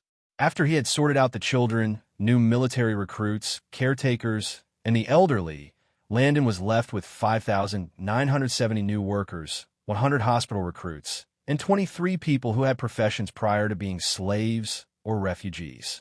Amongst those 23 people were 7 teachers, 10 healers, nurses, and 6 new doctors. Of course, Landon immediately assigned the doctors to start training under Dr. Jerson. As for the nurses, they would join the new 100 hospital recruits and start training under nurses Chanel and Laura. Last month, Landon had added 100 trainees in the hospital.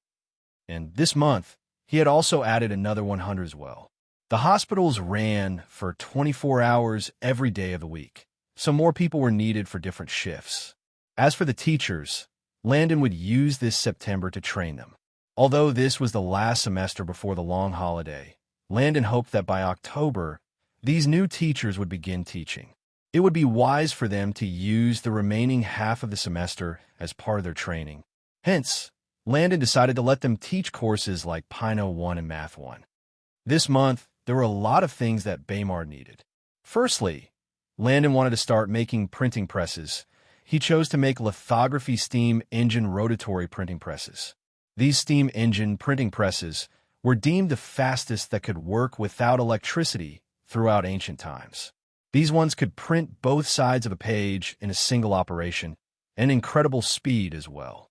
One steam press alone could print over 200 book pages a day, provided water was constantly fed to the engine, as well as a constant supply of ink. Since he couldn't make digital printers right now, rotary printing presses would have to do. Once the printing press could run, .D cards, government documents, and calendars were a must. Up next, Landon wanted to focus on mattress making. He wanted to make two types of mattresses, polyurethane foam mattresses and memory foam mattresses. Memory foam mattresses were actually made from the polyurethane ones. The only difference between the two were the additives used for making memory foam. Both foams could be made to feel hard, flexible, or even super soft, depending on whether they would be used in mattresses, pillows, wheelchair seats, bench and couch cushions, car seats, dishwashing sponges, gym mats, and so on. Polyurethane foam is generally formed when a polyol and an isocyanate are combined. Once combined, the foam starts forming and rising on its own at standard atmosphere pressure. The foam starts rising like how yeast would rise in dough and quickly solidifies itself, hence making the soft, flexible, and comfortable material used for mattresses and other cushions. For memory foam, both chemicals used for polyurethane foam are added, along with water and a variety of catalysts and additives. Also, depending on the different chemicals used, these foams could have different colors as well, like the yellow foam used for dishwashing sponges or the white foam used for mattresses. Finally, Landon wanted to focus on textile making. He knew that during this period, he would focus on all textile materials, except cotton. Since June, Landon had been buying cotton seeds from Santa's subordinates. Generally, cotton grew as a shrub, with the plant taking 5 to 6 months to fully grow and produce cotton. Since he couldn't wait for that long, he decided to focus on wool, yarn, and all other textile materials. For the past 2 months, the workers had been cutting and storing the fur from the animals, which he had been purchasing. And now, it was finally time to create thread used in making different clothing items, such as blankets, winter jackets, winter hats, socks, curtains, and so on. Hence, with everything needed this September, Landon divided the 5,970 new workers like so. Alchemy Industry. Black Small Square Foam Department, 570. Black Small Square the other existing departments, 500. Food Industry, 500. Textile Industry, 500. Construction Industry. Black Small Square Printing Press, 400. Black Small Square other existing departments, 600. Actual construction workers, 2,900.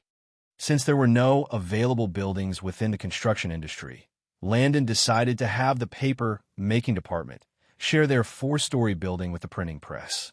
As for the textile industry, since the animals and their fur were being stored within the food industry, Landon thought that it would be wise to allow them to occupy 4 buildings within the food industry as well, at least until their own facility was built. Hence, he had also decided that since those 1,000 workers assigned to build the greenhouse were done, they might as well start constructing the textile industry now. For this new textile industry, Landon just wanted 8 buildings within it.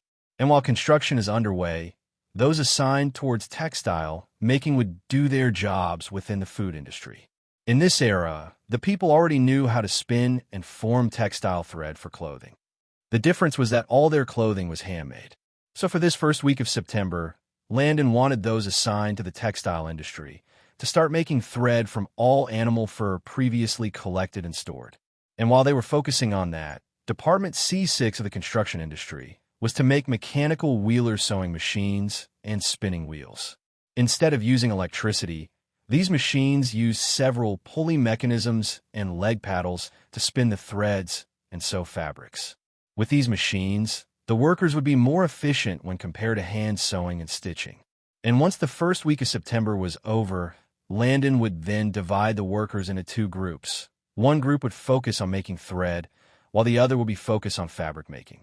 For this textile industry, Landon decided to appoint Mrs. Sophia as overseer of the industry. Sophia was the wife of Chief Lior, and since both industries were basically sharing the same state, Landon decided to appoint her as overseer. Plus, she was the one who had previously aided Landon in sewing badges for the military recruits. So from now on, she would be known throughout Baymard as Chief or Overseer Sophia. And for the food industry, since the greenhouse was already constructed, Landon wanted the new workers to start planting and transferring several medical herds from the farms to the greenhouse. With the addition of 2,900 construction workers, Landon now had 12,900 workers altogether. It was finally time to focus on building residential homes for the citizens. Landon divided the group up like so. 2,000 were to focus on installing electric cables alongside the roads. 4,000 were to focus on tarring the roads, as well as installing all sewage, water, rainwater drainage, and central heating pipes underneath the ground. 900 would also focus on using heavy machines to level the space for the residential buildings. And finally, 7,000 workers would focus on constructing homes for the citizens. Back on Earth, the only reason building homes took over 6 months was because of land surveying, getting land permits, getting architects to make blueprints, hiring contractors, lawyers, and so on. The actual construction process doesn't take that long at all, depending on the desired house size. Typically, 3 men could build a 2,900 square foot house within 11 weeks, 3 months, and 2 weeks. That's without working on Saturdays and Sundays. In Landon's case, he wanted to build a 2,400 square foot home using 27 men in each group. This would by far slim down the building time, and in about 1.5 weeks, 27 men would finish one residential building. And since there were 7,000 workers assigned to building the homes, there would be 259 groups made up of 27 workers. Hence, after 1.5 weeks, Landon expected to see at least 259 homes already constructed.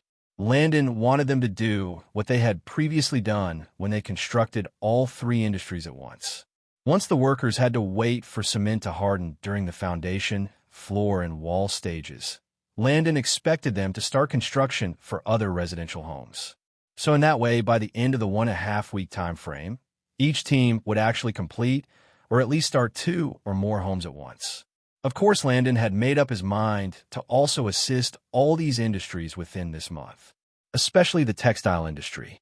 Once the day came to an end, Landon looked at his schedule for September and truly felt like crying.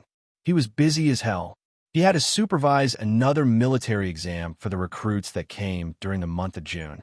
It had been 3 months for those recruits, and now was the period for their first official exam. Hence, his presence as king was a must. Apart from aiding the industries and making his presence known in the military, Landon also had to visit the hospitals, nurseries, as well as the school. As he lay on his bed, Landon quickly tried his best to fall asleep fast, for he knew that tomorrow would be a long, weary day. Previously, during the month of August, Landon had allocated a large estate within the upper region to the medical volunteers. He decided to let the estate be a medical and healthcare academy. Medical care emphasized on disease treatment and care, while healthcare looked at signs, prevention of diseases, and health promotion and awareness. Generally, medical and healthcare had more than hundreds of different professions within it, from pharmacists to medical assistants, emergency medical technicians, cardiac surgeons, nutritionists, radiation therapists, and so on. In future, these students would have to specialize in particular areas and perform several operations and jobs within the hospital and clinics. For now, Landon had given them schedules which they had to follow strictly. They also had to attend the math, chemistry, and Pino classes being taught within Baymard. Chemistry was basically a main course for them. Understanding matter, chemical reactions that occur within the body, and chemical compositions within medical drugs was a necessity. Right now, 100 volunteers had also joined the academy within this month, making a total of 200 students. For their schedules, aside from math, Pino, and chemistry, the students also took first aid classes, wound care and treatment classes, medical rules and ethics classes, medical massage therapy classes, patient care, management and recording classes, patient communication classes, disease management and treatment classes, and finally, hospital time, where different groups of students would spend 3.5 hours in the hospital aiding the nurses and doctors. With the schedule that Landon had made, on a daily basis the hospital had students who came over and took care of the patients, under the supervision of the nurses and doctors. The students also did hospital rounds, comforted the patients, and did other medical tasks. In this way, they were learning and practicing at the same time. Today, Nurse Chanel had 2 groups to supervise during her 8-hour shift. The first group of 15 students would come for 3.5 hours, while the other group would come after her lunch break. Once all the students from the first group had arrived at the front of the hospital, she began her roll call. Kenneth Carby, present. Quebo Jones, present. Sir. As she called out their names, she used a blue pen to tick their names on the list that she was holding. Once roll call was done, she led them to the locker room that had spare lab coats, gloves, rubber shoes, hair caps, face masks, and so on. The students quickly wore the lab coats and shoes provided, as well as put their gloves and face masks in their lab coat pockets. Once everyone was done, they followed Nurse Chanel to her office for a 30-minute meeting. It was now 8:30 a.m., and Chanel's shift started at 9 a.m. The students were told to always come at least 35 minutes earlier. 2 days ago, your group came to the hospital and worked under me. We have been working together since the start of August, so you all know the drill. The seated students immediately took out their notebooks and pens as they waited for her questions. Patient Juliana in Ward B2 says that her tummy is constantly upset, her stomach feels like it's full of water, bloated, she vomits a lot, and her tummy aches as well. She also says that she always feels like going to relieve herself. She has a fever, and she passes out a lot of gas frequently. She also has trouble swallowing, always feels nauseous, and her stool is loose and watery. Causes. Go. The students raise their hands in an attempt to give their hypotheses. It could be due to indigestion. She might have been used to eating food without drinking water. After all, from the lectures, indigestion is known to cause bloating, gas release, and deep aches and pains around the belly. Your answer could have been correct. But how do you explain the other symptoms? It could have also been diarrhea. All the symptoms match it well. Nurse Chanel smiled. Correct. The patient is indeed suffering from diarrhea. So what causes diarrhea? Allergies, lactose intolerance, food poisoning. Understood. All the possibilities listed down were in fact correct. But for this case, food poisoning was the main cause of the issue. In this era, people didn't have fridges and better ways to store food. Hence, they didn't know the meaning of expiration dates. For them, food was edible unless it was visibly rotten. These people would cook food and leave it outside for days while eating it. In fact, a lot of them died from food poisoning and had tummy aches frequently. For these people, it was normal to eat and have tummy aches, provided fever and sickness didn't take their lives. Even when their meat, bread, and other food items were molded, they would scrape away the molded parts and continue eating the foods. At least with the existence of plastic bags and containers in Baymard, the people could successfully cover their food from flies. But that still didn't change the fact that all food items would expire. Landon had taken his time to write books on basic hygiene and the causes, symptoms, and treatments of common problems that almost everyone back on Earth knew. He wrote about lactose intolerance, malaria, fever, the common flu or cold, rash treatments, sore throat pain, the importance of washing hands, and so on. Although he hadn't received the medical reward from the system, he wrote about these everyday illnesses based on what he knew. Landon was sure that everyone on Earth had gotten sore throat, fever, flu, headaches, tummy aches, and all the other easy illnesses at some point of their lives. Good. So, since her diarrhea was caused by food poisoning, how do we solve it? Have her go on a clear liquid diet for one day, so that her upset stomach can settle down. Have her hydrate by drinking a lot of water regularly, letting her avoid milk and spicy foods. Having her drink a mixture of boiled ginger and water. This could reduce inflammation along the throat, as well as strengthen her stomach. Plus, ginger would also act as a good antibiotic for fever, nausea, and headache. We could also add featherfew, milk vetch root, and white peony root to the ginger water mixture. Nurse Chanel and the students discussed amongst themselves and came up with the perfect treatment for patient Juliana, as well as several other patients in the other wards. They had used 5 minutes to talk about each patient on Chanel's patient checklist. And after 30 minutes, it was time finally for her shift to begin. Chanel gave each person in the team specific duties for the day. Some were in charge of preparing and boiling all the medicines for all the patients on the roster, as per Chanel's instructions. Others were in charge of communicating with the patients about their illnesses, medication, and prevention of their sicknesses. Some also did therapy massages, wound treatments, and so on. Of course, before any medication was administered, Chanel was present to supervise the students. She was also the one that wrote in the patient's medical book as well. Each time the group came over to the hospital, their duties would change. This was done so that they would gain experience and understanding towards all medical procedures within the hospital. And just like that, by the end of the group's shift, Chanel had a 10-minute meeting with them on what they did right today, as well as their individual mistakes. As the group made their way out of the hospital, they kept discussing the events of the day amongst themselves excitedly. They loved the comments that they had gotten from the patients, as well as those from their supervisor, Nurse Chanel. Treating people's illnesses also made them have a sense of accomplishment. In their opinion, volunteering and choosing to be medical/healthcare students was the best decision that they had made throughout their entire lives. They had everything: money, food, housing, and job satisfaction. What more could they want? They were proud to be seen as future doctors and nurses of Baymard. Today, Landon had a meeting with the 3 government officials that previously came from the Empire of Yoden in May. Every week, Landon and the 3 men would write and revise all acts, policies, and regulations in Baymard. They had been writing these laws since May and had only successfully finished writing them around mid-August. Back on Earth, all countries had more than hundreds of written policies for the citizens to follow. Landon and the 3 government officials, Nicholas, Craig, and Benazir, sat around a table and went through the several piles of papers.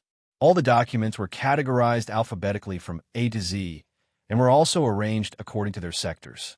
There were sectors like agriculture, beverages, fishery, citizenship and immigration, transportation, food preservation, schools, labor rights, minimum wages, construction, and environmental, as well as other sectors like natural resources, medical, engineering, law, military, parks, foreign affairs, trade, water bodies like ocean and streams, Baymard Treasury, justice, tax, energy resources, public safety, and so on.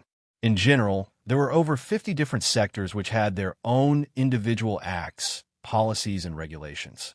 It was impossible to write all these policies over a short period of time. Hence, Landon didn't want to address any government issues until they were done. Take, for example, the sector called agriculture. This sector had rules, policies, acts, and regulations for everything agriculture. Within the sector, every grain, fruit, herb, dairy, meat, livestock, spices, seasonings, vegetables, processed goods like butter, and so on, had their own policies. These policies focused on marketing, health hazards and standards, the selling price range for all goods, imports, exports, offenses and punishment for not following the law, and the list went on. For example, there were documents written on all laws involving apples. So each food item, like tomatoes, had their own separate documents and policies. That was how it was done on Earth, and that was how Landon wanted to do it here. Each fruit or food had their individual expiration dates, so it was only right to write their policies separately. There were also label requirements and regulations that had to be followed strictly for each food item. Landon had written documents on how long each food item could last, with and without chemical preservatives added to them. Anything that went to the market had to have an expiration date on it that showed when it was produced and when it would expire. He wanted the citizens to start getting health conscious as well. Right from July, the food industry had been adding chemical preservatives to most of the foods that they had produced. This drastically decreased the rate at which the foods turned bad, which is also a good thing. But still, without the aid of fridges or freezers, these food items still rotted away fast, as compared to if they were refrigerated. For now, the expiration labels would only show the expiration dates for all foods if they were not refrigerated. But once fridges came out, Landon would also revise the expiratory dates as well. Food labels also had to show what chemical preservative was added into the food, as well as safety hazards and signs like if it should be kept away from the eyes and so on. Also under this agriculture sector, there were policies on farm income protection, department mediation policies, insurance acts, and agricultural loans for people who wanted to start their own farming businesses. It also spoke about farming practices for land preservation and water. In fact, there were a ton of things that had been written under each sector alone. Even looking at the environmental sector, Landon had written policies on littering, deforestation, pollution, recycling, and waste management. He had quickly realized that he needed a waste and garbage management industry that would recycle containers and destroy all the garbage around Baymard. This industry would also be in charge of collecting all garbage from the garbage around Baymard. Generally, each sector would have a board, parliament, or council that discussed all topics and problems involved within that particular sector, like having a Supreme Court, Engineering, Research and Natural Science Council, Medical Board, Citizenship and Immigration Board, Labor Rights Board, Public Safety Board, Sports Board, Statistics Board, and so on. For example, the Statistics Board would basically collect, compile, analyze, and publish all statistics information related to commercial, industrial, financial, social, and economical activities in Baymard. They were also in charge of taking population consensus of the citizens, as well as doing several other government jobs. Also, Landon wanted to make a health and safety inspection board which would be in charge of inspecting all industries and goods in Baymard. They would go to the industries and ensure that the goods that are marketed out to the citizens are not poisonous, expired, or harmful to consumers. They had to ensure that all industries had safety equipments and needs like ladders, as well as check restaurant cleanliness and so on. In future, Landon would also have them check all the drugs that were being kept in the hospitals and clinics. After all, they would be the main inspection team in Baymard. Landon and the men then proceeded to talk about the sector called benefits, which tackled public pensions, employment insurance benefits like maternity leaves, family benefits, education planning and student aid, disability benefits, housing benefits, payment plans, and so on. Overall, all three government officials were happy with the benefits sector. It showed them that when they themselves retired, they would not need to worry about food and other basic necessities. The important thing was that they wouldn't be seen as a burden to their children or grandchildren. They truly felt grateful to Landon for thinking about them in their old age. Back in Yoden, they had been working as government officials for several years now, and this was the first time that they had seen this type of policy. There was no other place within the Pino continent that gave such benefits. All of them came to Baymard with their families. So as they read through the policies, they began to put themselves in the shoes of those in need. If the ones in need were their own children or family members, wouldn't that be great? No one could predict the future, so having plans that tackled health and finance would be seen as heavenly to a lot of citizens, slaves, and refugees. Their king had taken everyone into account, even disabled people, as well as orphans and basically anyone who couldn't help themselves. They felt proud and blessed to be working under him. Once they were done with the benefits sector, they began talking about citizenship and immigration. Your Majesty, under the sector called Citizenship and Immigration, I think that we should reduce the number of days that visitors were allowed to stay in Baymard. Nicholas said, I agree, Your Majesty. Instead of 3 months, 90 days, let's make it 2 months. Benazir suggested, "I propose that we make it 1 month," Craig said. Under the citizenship and immigration sector, Landon had made different rules for citizens, permanent residences, international students, visitors, and refugees. He had also detailedly explained how those who weren't citizens could become one. In future, Landon would allow people to come and study in Baymard, but they wouldn't be allowed to work here at all. He would only provide education, and once they were done, they had to leave the Baymard. These were dark times, empires were at war with each other, and everyone wanted power. How could he give his future enemies the chance to attack him? TSK. Wasn't that stupidity? If it were back on Earth, Landon would have no problem letting international students work in his industries, hospitals, or even join his military. But the times were different. He could only give them education, and that was it. And during the long holidays, they were to go back home to their empire. After all, knowledge was and will always be a human necessity for development. Back on Earth, Landon had been taught that basic knowledge should be free for all. Of course, being free doesn't mean that they won't pay their tuition. He could educate them, but it was what they did with all the acquired knowledge that made a difference. If Landon didn't give a detailed description of all industry processes to the men in Baymard, he was sure that they would still be experimenting each production process for each product for at least 5 years. Back on Earth, even when the first printing press was invented, it took another 40 years for mankind to improve that same printing press. Brew. So with education, he would let the international students get basic and intermediary knowledge. But the deep descriptions taught in the academies and industries were strictly off limits to them. He would teach and show them that chemical X is poisonous and chemical Y is toxic. But if they wanted to create their own goods like ink, they had to go back to their empires and combine what they thought were the raw materials with chemicals that they felt would aid in creating ink. It was their job to experiment back in their own empires. There was no way that they would get everything right without a detailed description.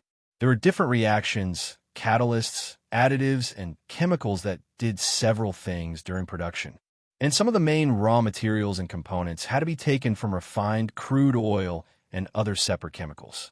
So Landon was very sure that even if they mastered the entire periodic table and knew about reactions and isotopes, they would still need several years to get to where Baymard was presently at. Of course, in their chemistry classes, they would do basic laboratory experiments, but nothing that would reveal Baymard's industrial secrets. Please, if it were that easy, then all undergraduate students back on Earth would have their own mini industries on the side, as well as cosmetic and other brand companies. If it were that easy, then everyone would also be able to produce medical drugs and other goods. Without the detailed description, one would need to research for several years. Back on Earth, companies would usually send their workers to other companies. They had exchange programs and internships so that their workers could learn the industry's secrets from their competitors. It was generally allowed because Earth was somewhat peaceful. But in these times, for safety reasons, Landon didn't want them to work at the industries at all. In future, maybe, but right now, it was a definite no. Back to the matter of stays, the international students would get study permits while they studied in Baymard. If they really wanted to work, then they were only allowed to do so at stores, restaurants, or hotels during their short breaks. Of course, during the 4-month long break, they had to leave. In fact, they would only work in places that didn't have industry or work secrets. So basically, they couldn't work in the military and lower region. They could work within the coastal and central districts, as well as some parts of the upper region. But Landon could allow them to tour the industries within Tour Access Pass. They would be led by a tour guide, of course, and their tours would only take at most a few hours. On the other hand, visitors were those that would come for trade, enjoyment, or even those who came to treat their illnesses. Landon wanted the maximum stay for visitors to be 3 months. If they had a serious illness that needed surgery and 2 months of constant medical care, then they would get 3 months stamped on their tiny visa booklets. But if they came for a 1-week vacation, Landon would give them 2 weeks on their visa.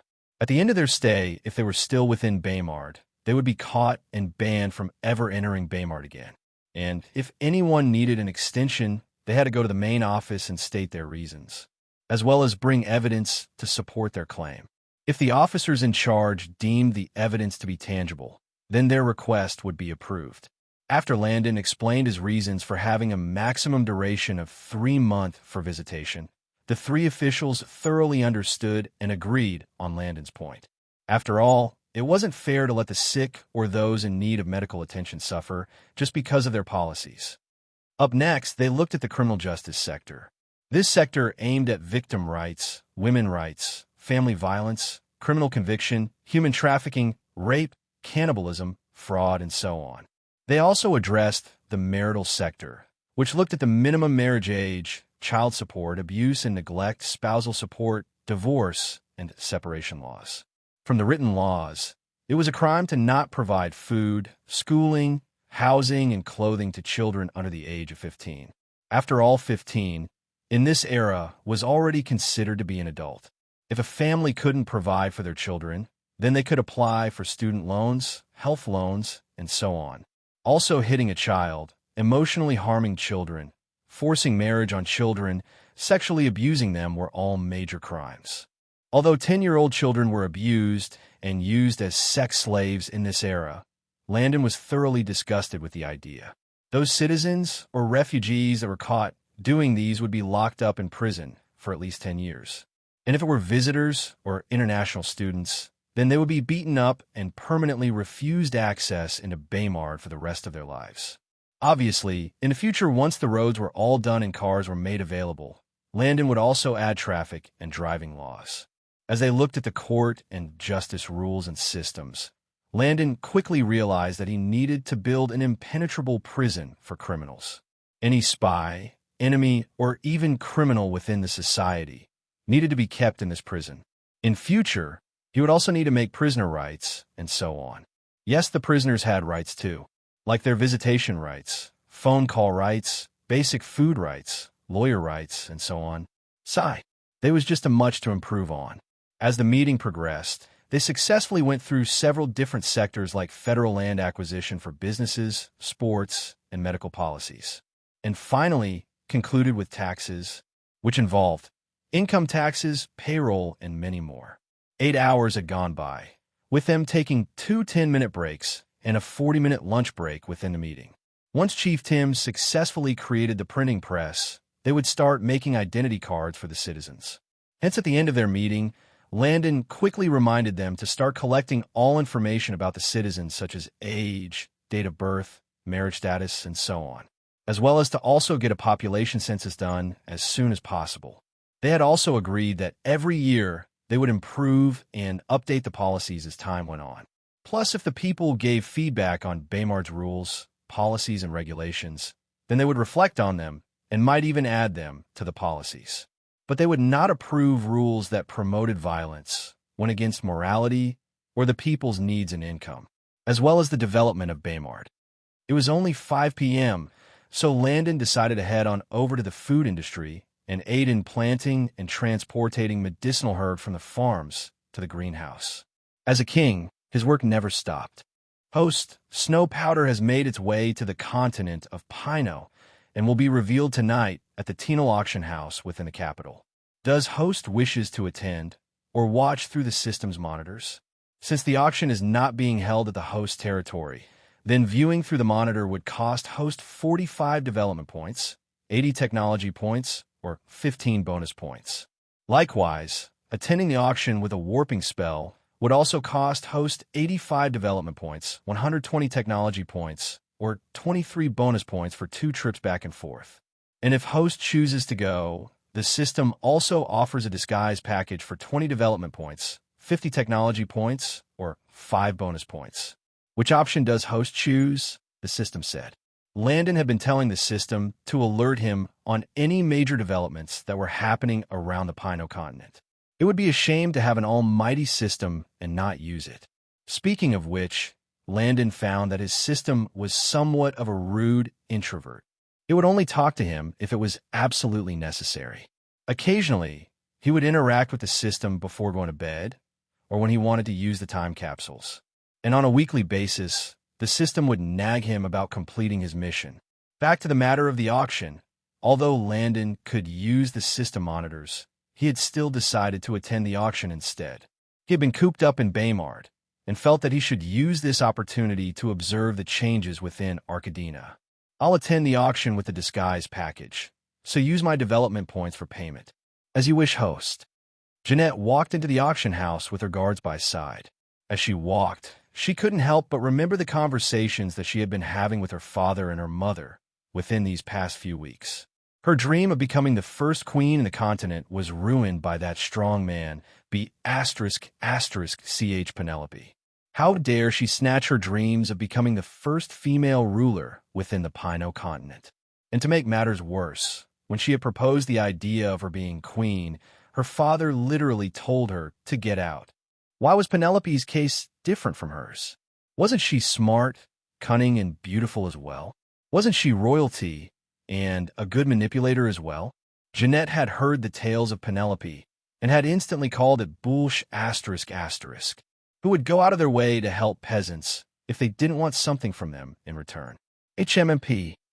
For her, Penelope was a grand manipulator, a person that could make all the men around her favor her, was something that a seductress was good at, and she wholeheartedly believed that Penelope was such a person.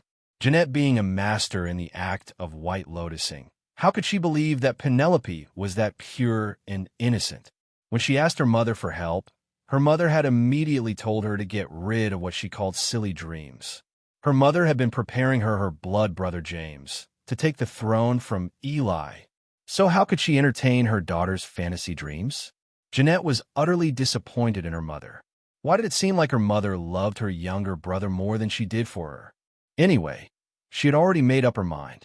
Now that all three of her brothers had gone to fight at the borders, she would use this period to kill her father and sit on the throne, with or without her mother's help. The good thing was that she had a whole 8 months to get the job done. Her brothers had just left 2 weeks ago, and it would take them a little over 2 months to arrive at the borders, plus another 4 months in which they had to fight and stay within those border cities until they were sure that the Terry Knights wouldn't attack the cities anymore or call for reinforcements. And after that period, her brothers would use another 2 months to head back to the capital on horse. All this left Jeanette with enough time to plan her father's downfall. She could attack any time with the 8-month period. Hence, she decided that after her wedding in November, she would attack the old dog and take her place as Queen of Arkadina. Hee. Just thinking about it made her smile. That was why she had been looking for ways to improve her forces as well as increase their numbers. A few days ago, she had heard that 2 new products had arrived from the continent of Morgany. In this world called Hertphilia, there were 9 continents, but the people from the Pino continent only knew of 4.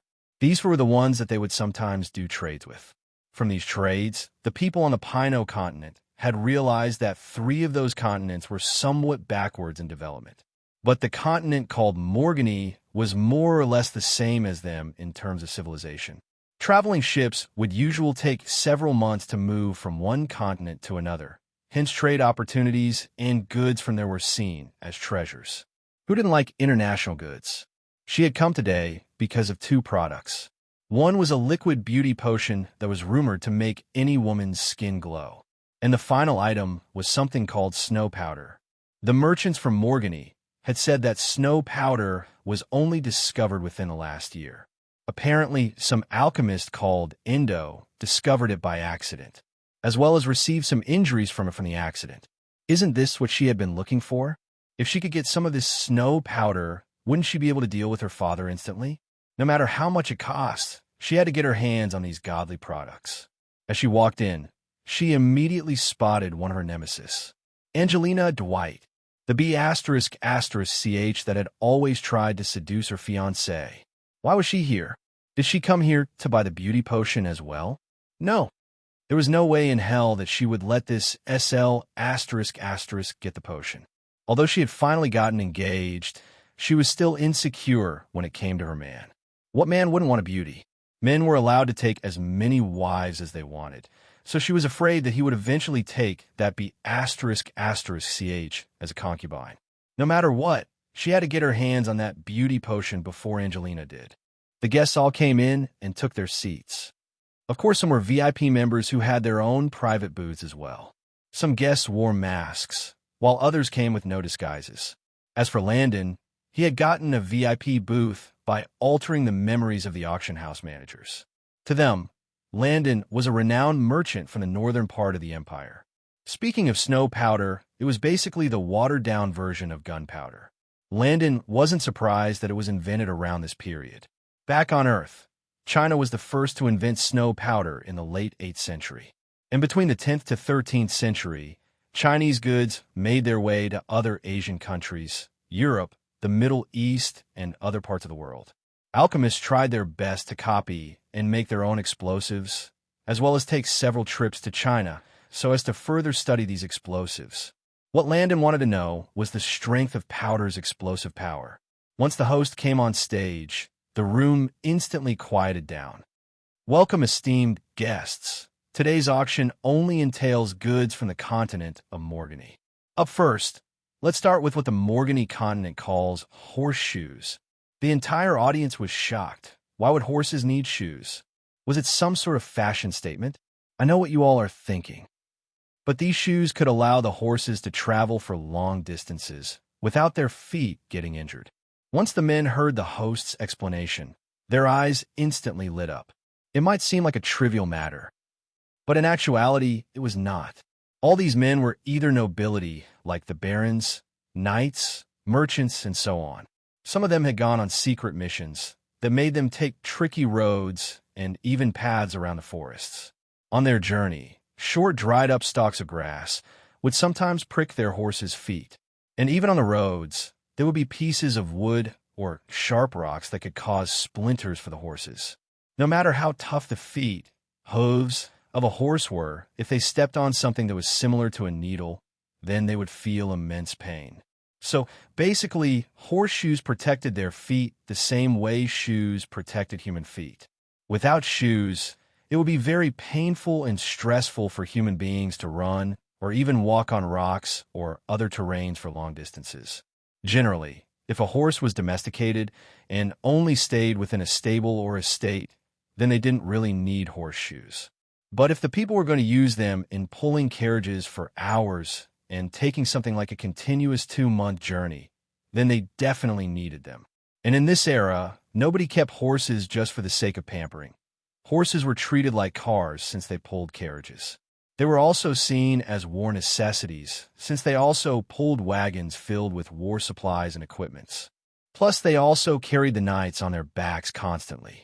Merchants and travelers also used horses on a daily basis, so everyone was somewhat interested in these horseshoes. Some of the men seated within the audience had paused their journey for several days whenever their horses were injured. At times, it could thoroughly disrupt a mission or even supply of goods. But now with the help of these horseshoes, they could finally go about their journey without the fear of delaying their schedules. As the host spoke on the importance of the horseshoes, an auction worker came to the stage and handed him several parchment papers. The design sketches, blueprints for horseshoe production and fitting will be auctioned out today. And a buyer will also receive 2 samples of these horseshoes. Now let's start bidding, shall we? 10,000 silver coins for everything. 13,000 silver coins. 50,000 silver coins. Underscore. Several men fought to win the bid.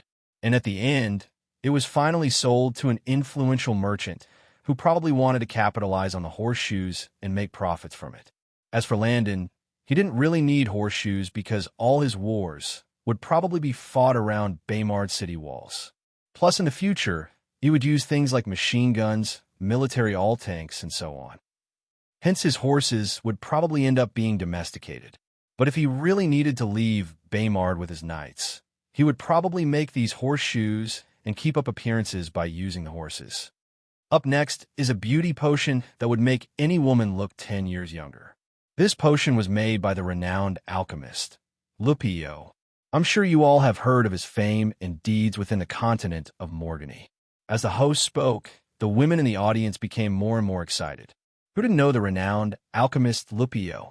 His products have been marketed within the Pino continent for the past few years now. From charcoal eyeliners on sticks to thick liquidy paste substances that reduced eye puffiness once the women woke up to other products. In short, Alchemist Lupio's products were focused on the needs and necessities of women. Once the bidding war began, the women looked at each other as if they were enemies on a battlefield. 15,000 silver coins, someone yelled. 18,000 silver coins. 23,000. 50,000 silver coins. A servant from Jeanette's booth said. 55,000 silver coins. Angelina's servant seconded. Jeanette immediately looked at Angelina's booth with rage. The booths were kind of like high balcony seats in an opera show. Every VP had a mini balcony and could also see the other VIP members on their balconies. They also had megaphones so that they, or their servants, could yell out their price. Angelina smirked as she looked at Jeanette, who was just a balcony away from her.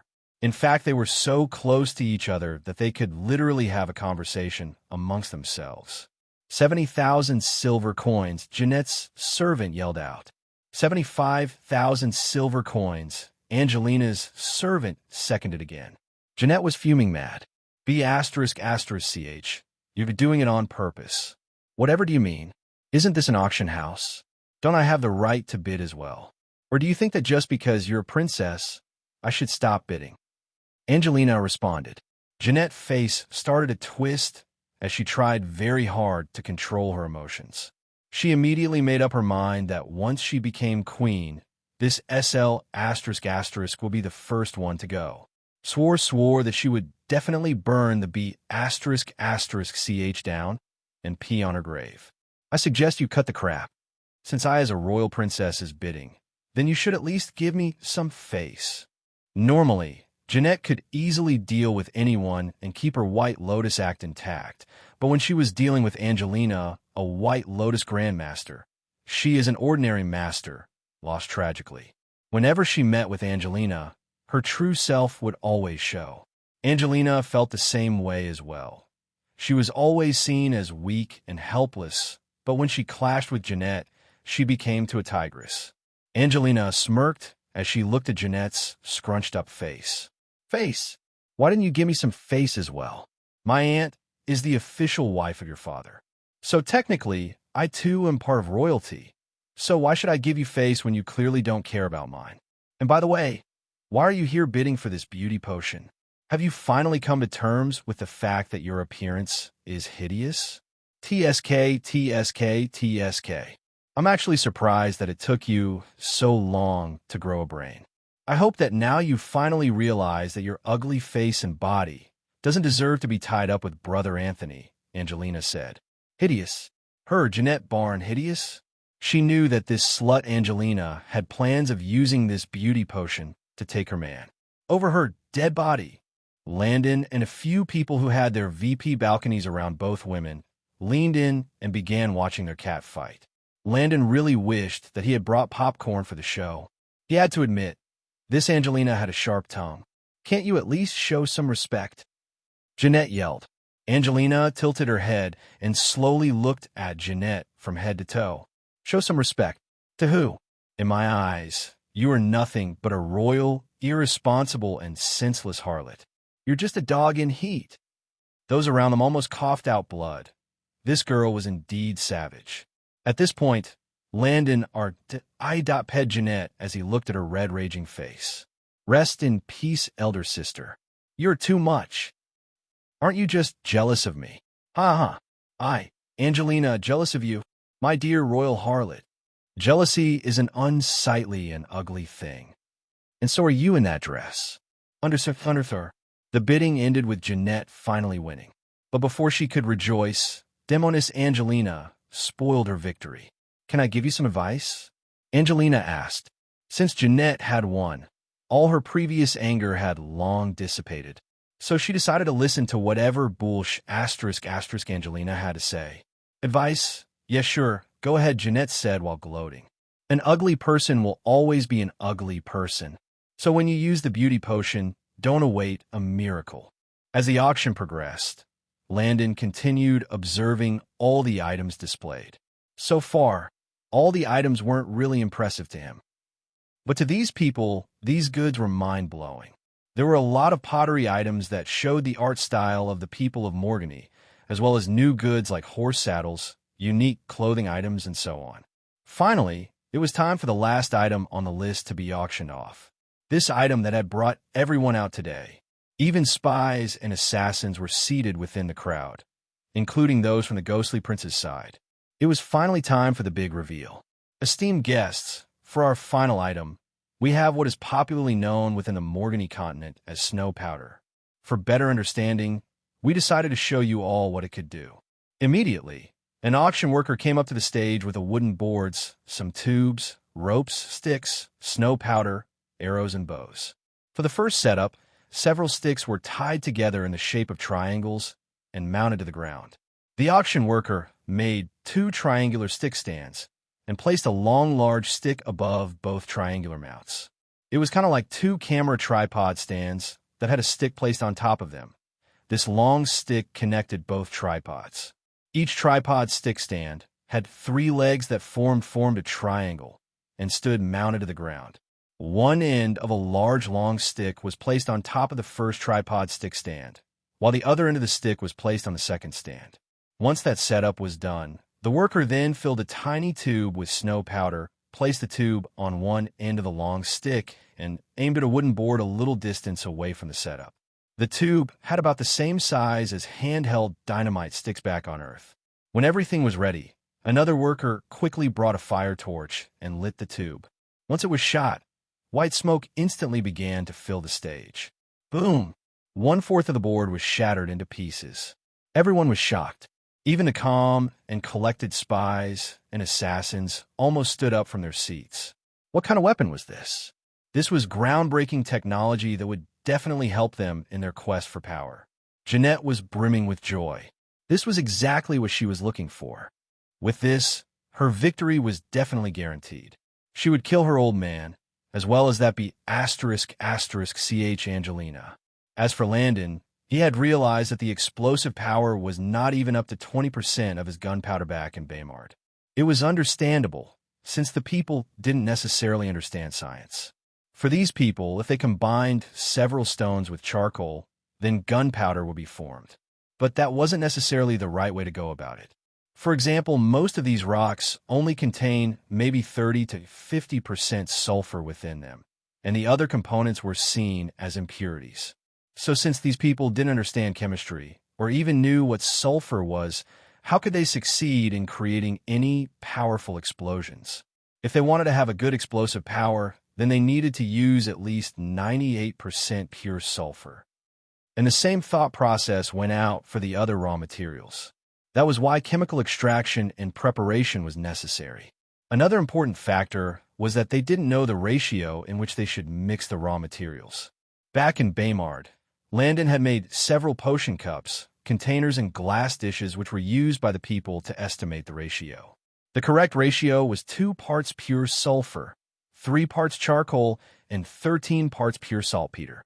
These cups and containers were now used even in cooking. People could say things like, add 3 parts rice, 4 parts water, and so on. Once the right ratios were properly mixed, Landon had the men fill sacks of gunpowder and place in the storage rooms. Apart from the people in Baymard, the rest of the world didn't know the ratio and just went with what they thought was right. In fact, there were so many reasons why their explosive power was weak. Heck, it sounded more like a loud fart than a thunderous clap. And from the looks of it, those around the shots weren't even affected by the explosive force from the shot. Well, this was definitely good for Baymard. Back on Earth, handheld cannons were generally made between the 12th and 14th centuries. And even at that time period, gunpowder still had a weak explosive power. But when the era of science and all the geniuses like Albert Einstein came about, people started understanding where they went wrong with gunpowder. The era of science mainly happened between the late 16th to 20th century. People started building large, gigantic cannons, war machines, and gunpowder guns. But presently, sticks were used to launch the gunpowder-filled tubes at an inclined angle, as well as attach some of these gunpowder-filled tubes onto metal arrows and use their bows to launch their attacks. These kind of weapons would never be enough to destroy Baymard's walls. That's why Landon could sigh from relief. Within the audience, King Barn had also disguised himself as a VP merchant. This snow powder was what he needed to prepare himself against City Lord Shannon's attack on him. He had been having several sleepless nights since the disappearance of City Lord Shannon. If the fool really planned on attacking him, then he would use this gunpowder to completely destroy Shannon. For now, once he got the powder, he would get his alchemists to study and create large-scale batches. And if anyone got in his way of obtaining this powder, that person would wish that they had never been born. My esteemed guests, we have only 50 large sacks of snow powder being auctioned off today. One had to know that this powder was extremely expensive, so the merchants couldn't bring a lot back from the continent of Morgany. These sacks would be sold in groups of 5. So let's start the bidding for the first group, shall we? Once everyone had seen the effectiveness of snow powder, they started bidding like crazy.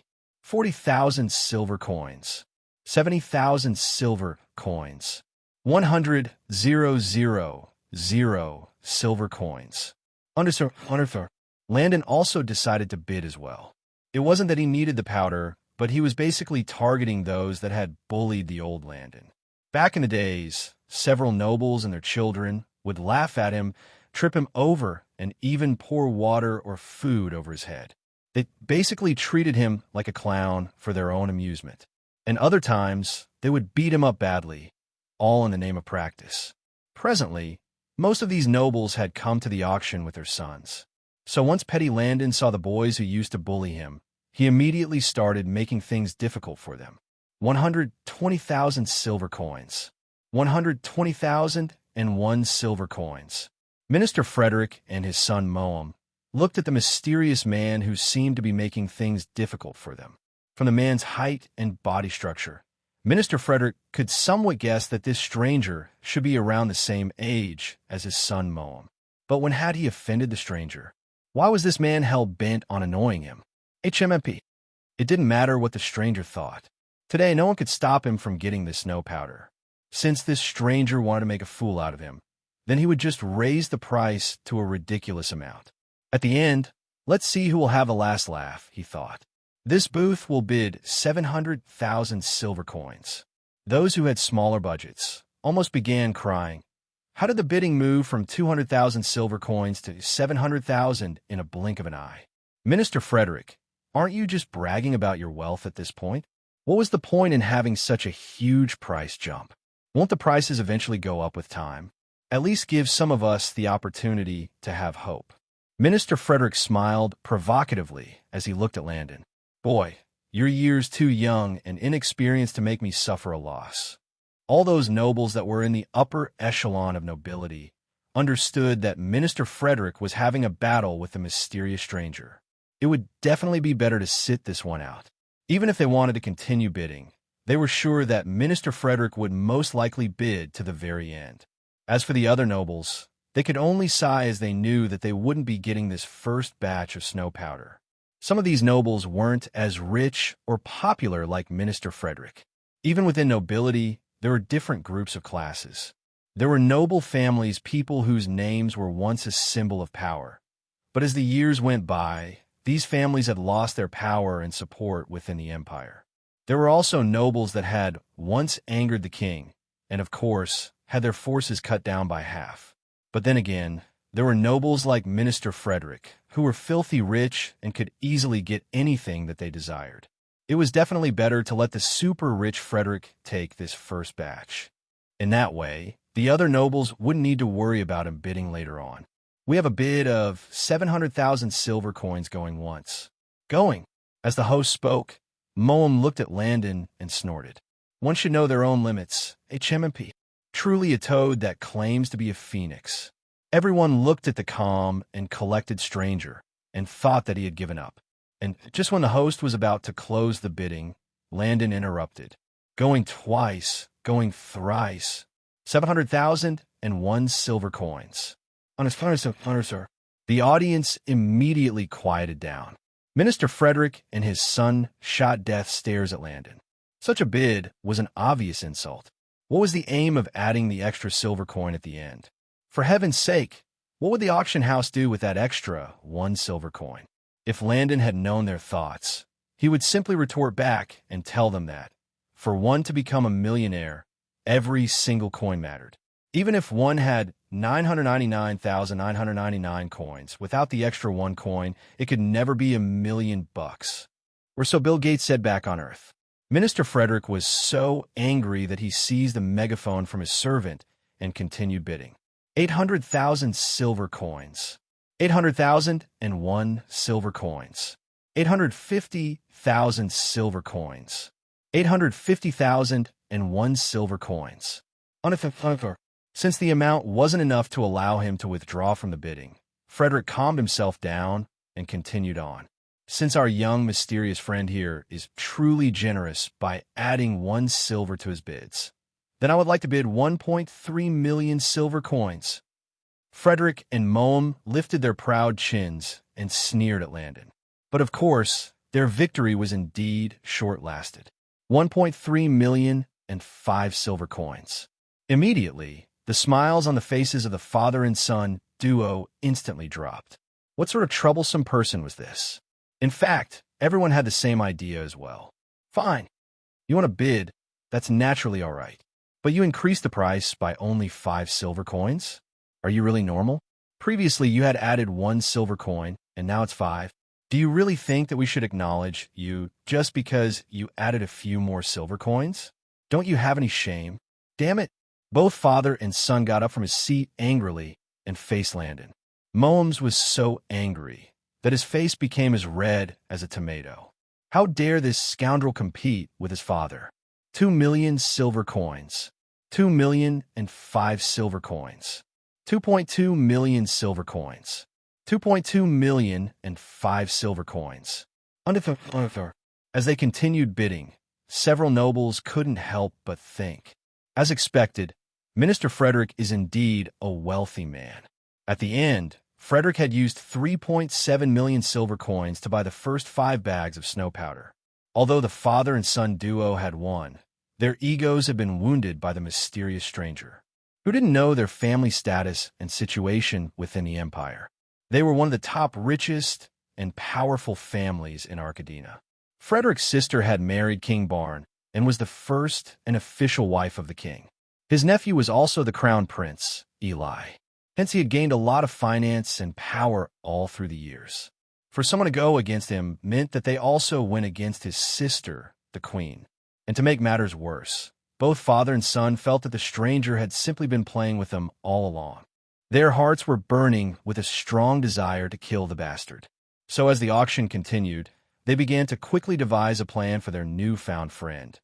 They had decided that once the stranger stepped out of the auction house, they and their men would immediately slice him into several pieces. Frederick knew that if he didn't kill this bastard, people would be laughing and making fun of him from the shadows. He had to admit, this stranger had really made him eat dog shit today. In fact, most of the people within the audience knew that this stranger wouldn't last another day, since he had offended the great Minister Frederick. Once the auction was over, Minister Frederick and his men followed the mysterious stranger to a dark alley. But once they got there, they soon realized that the stranger was nowhere to be found. It was like he had just vanished into thin air. They immediately went back to the auction house and asked about the man's identity, but sadly, even the managers there didn't know who he was or where he stayed. This was really too strange. Just who could that mysterious stranger be?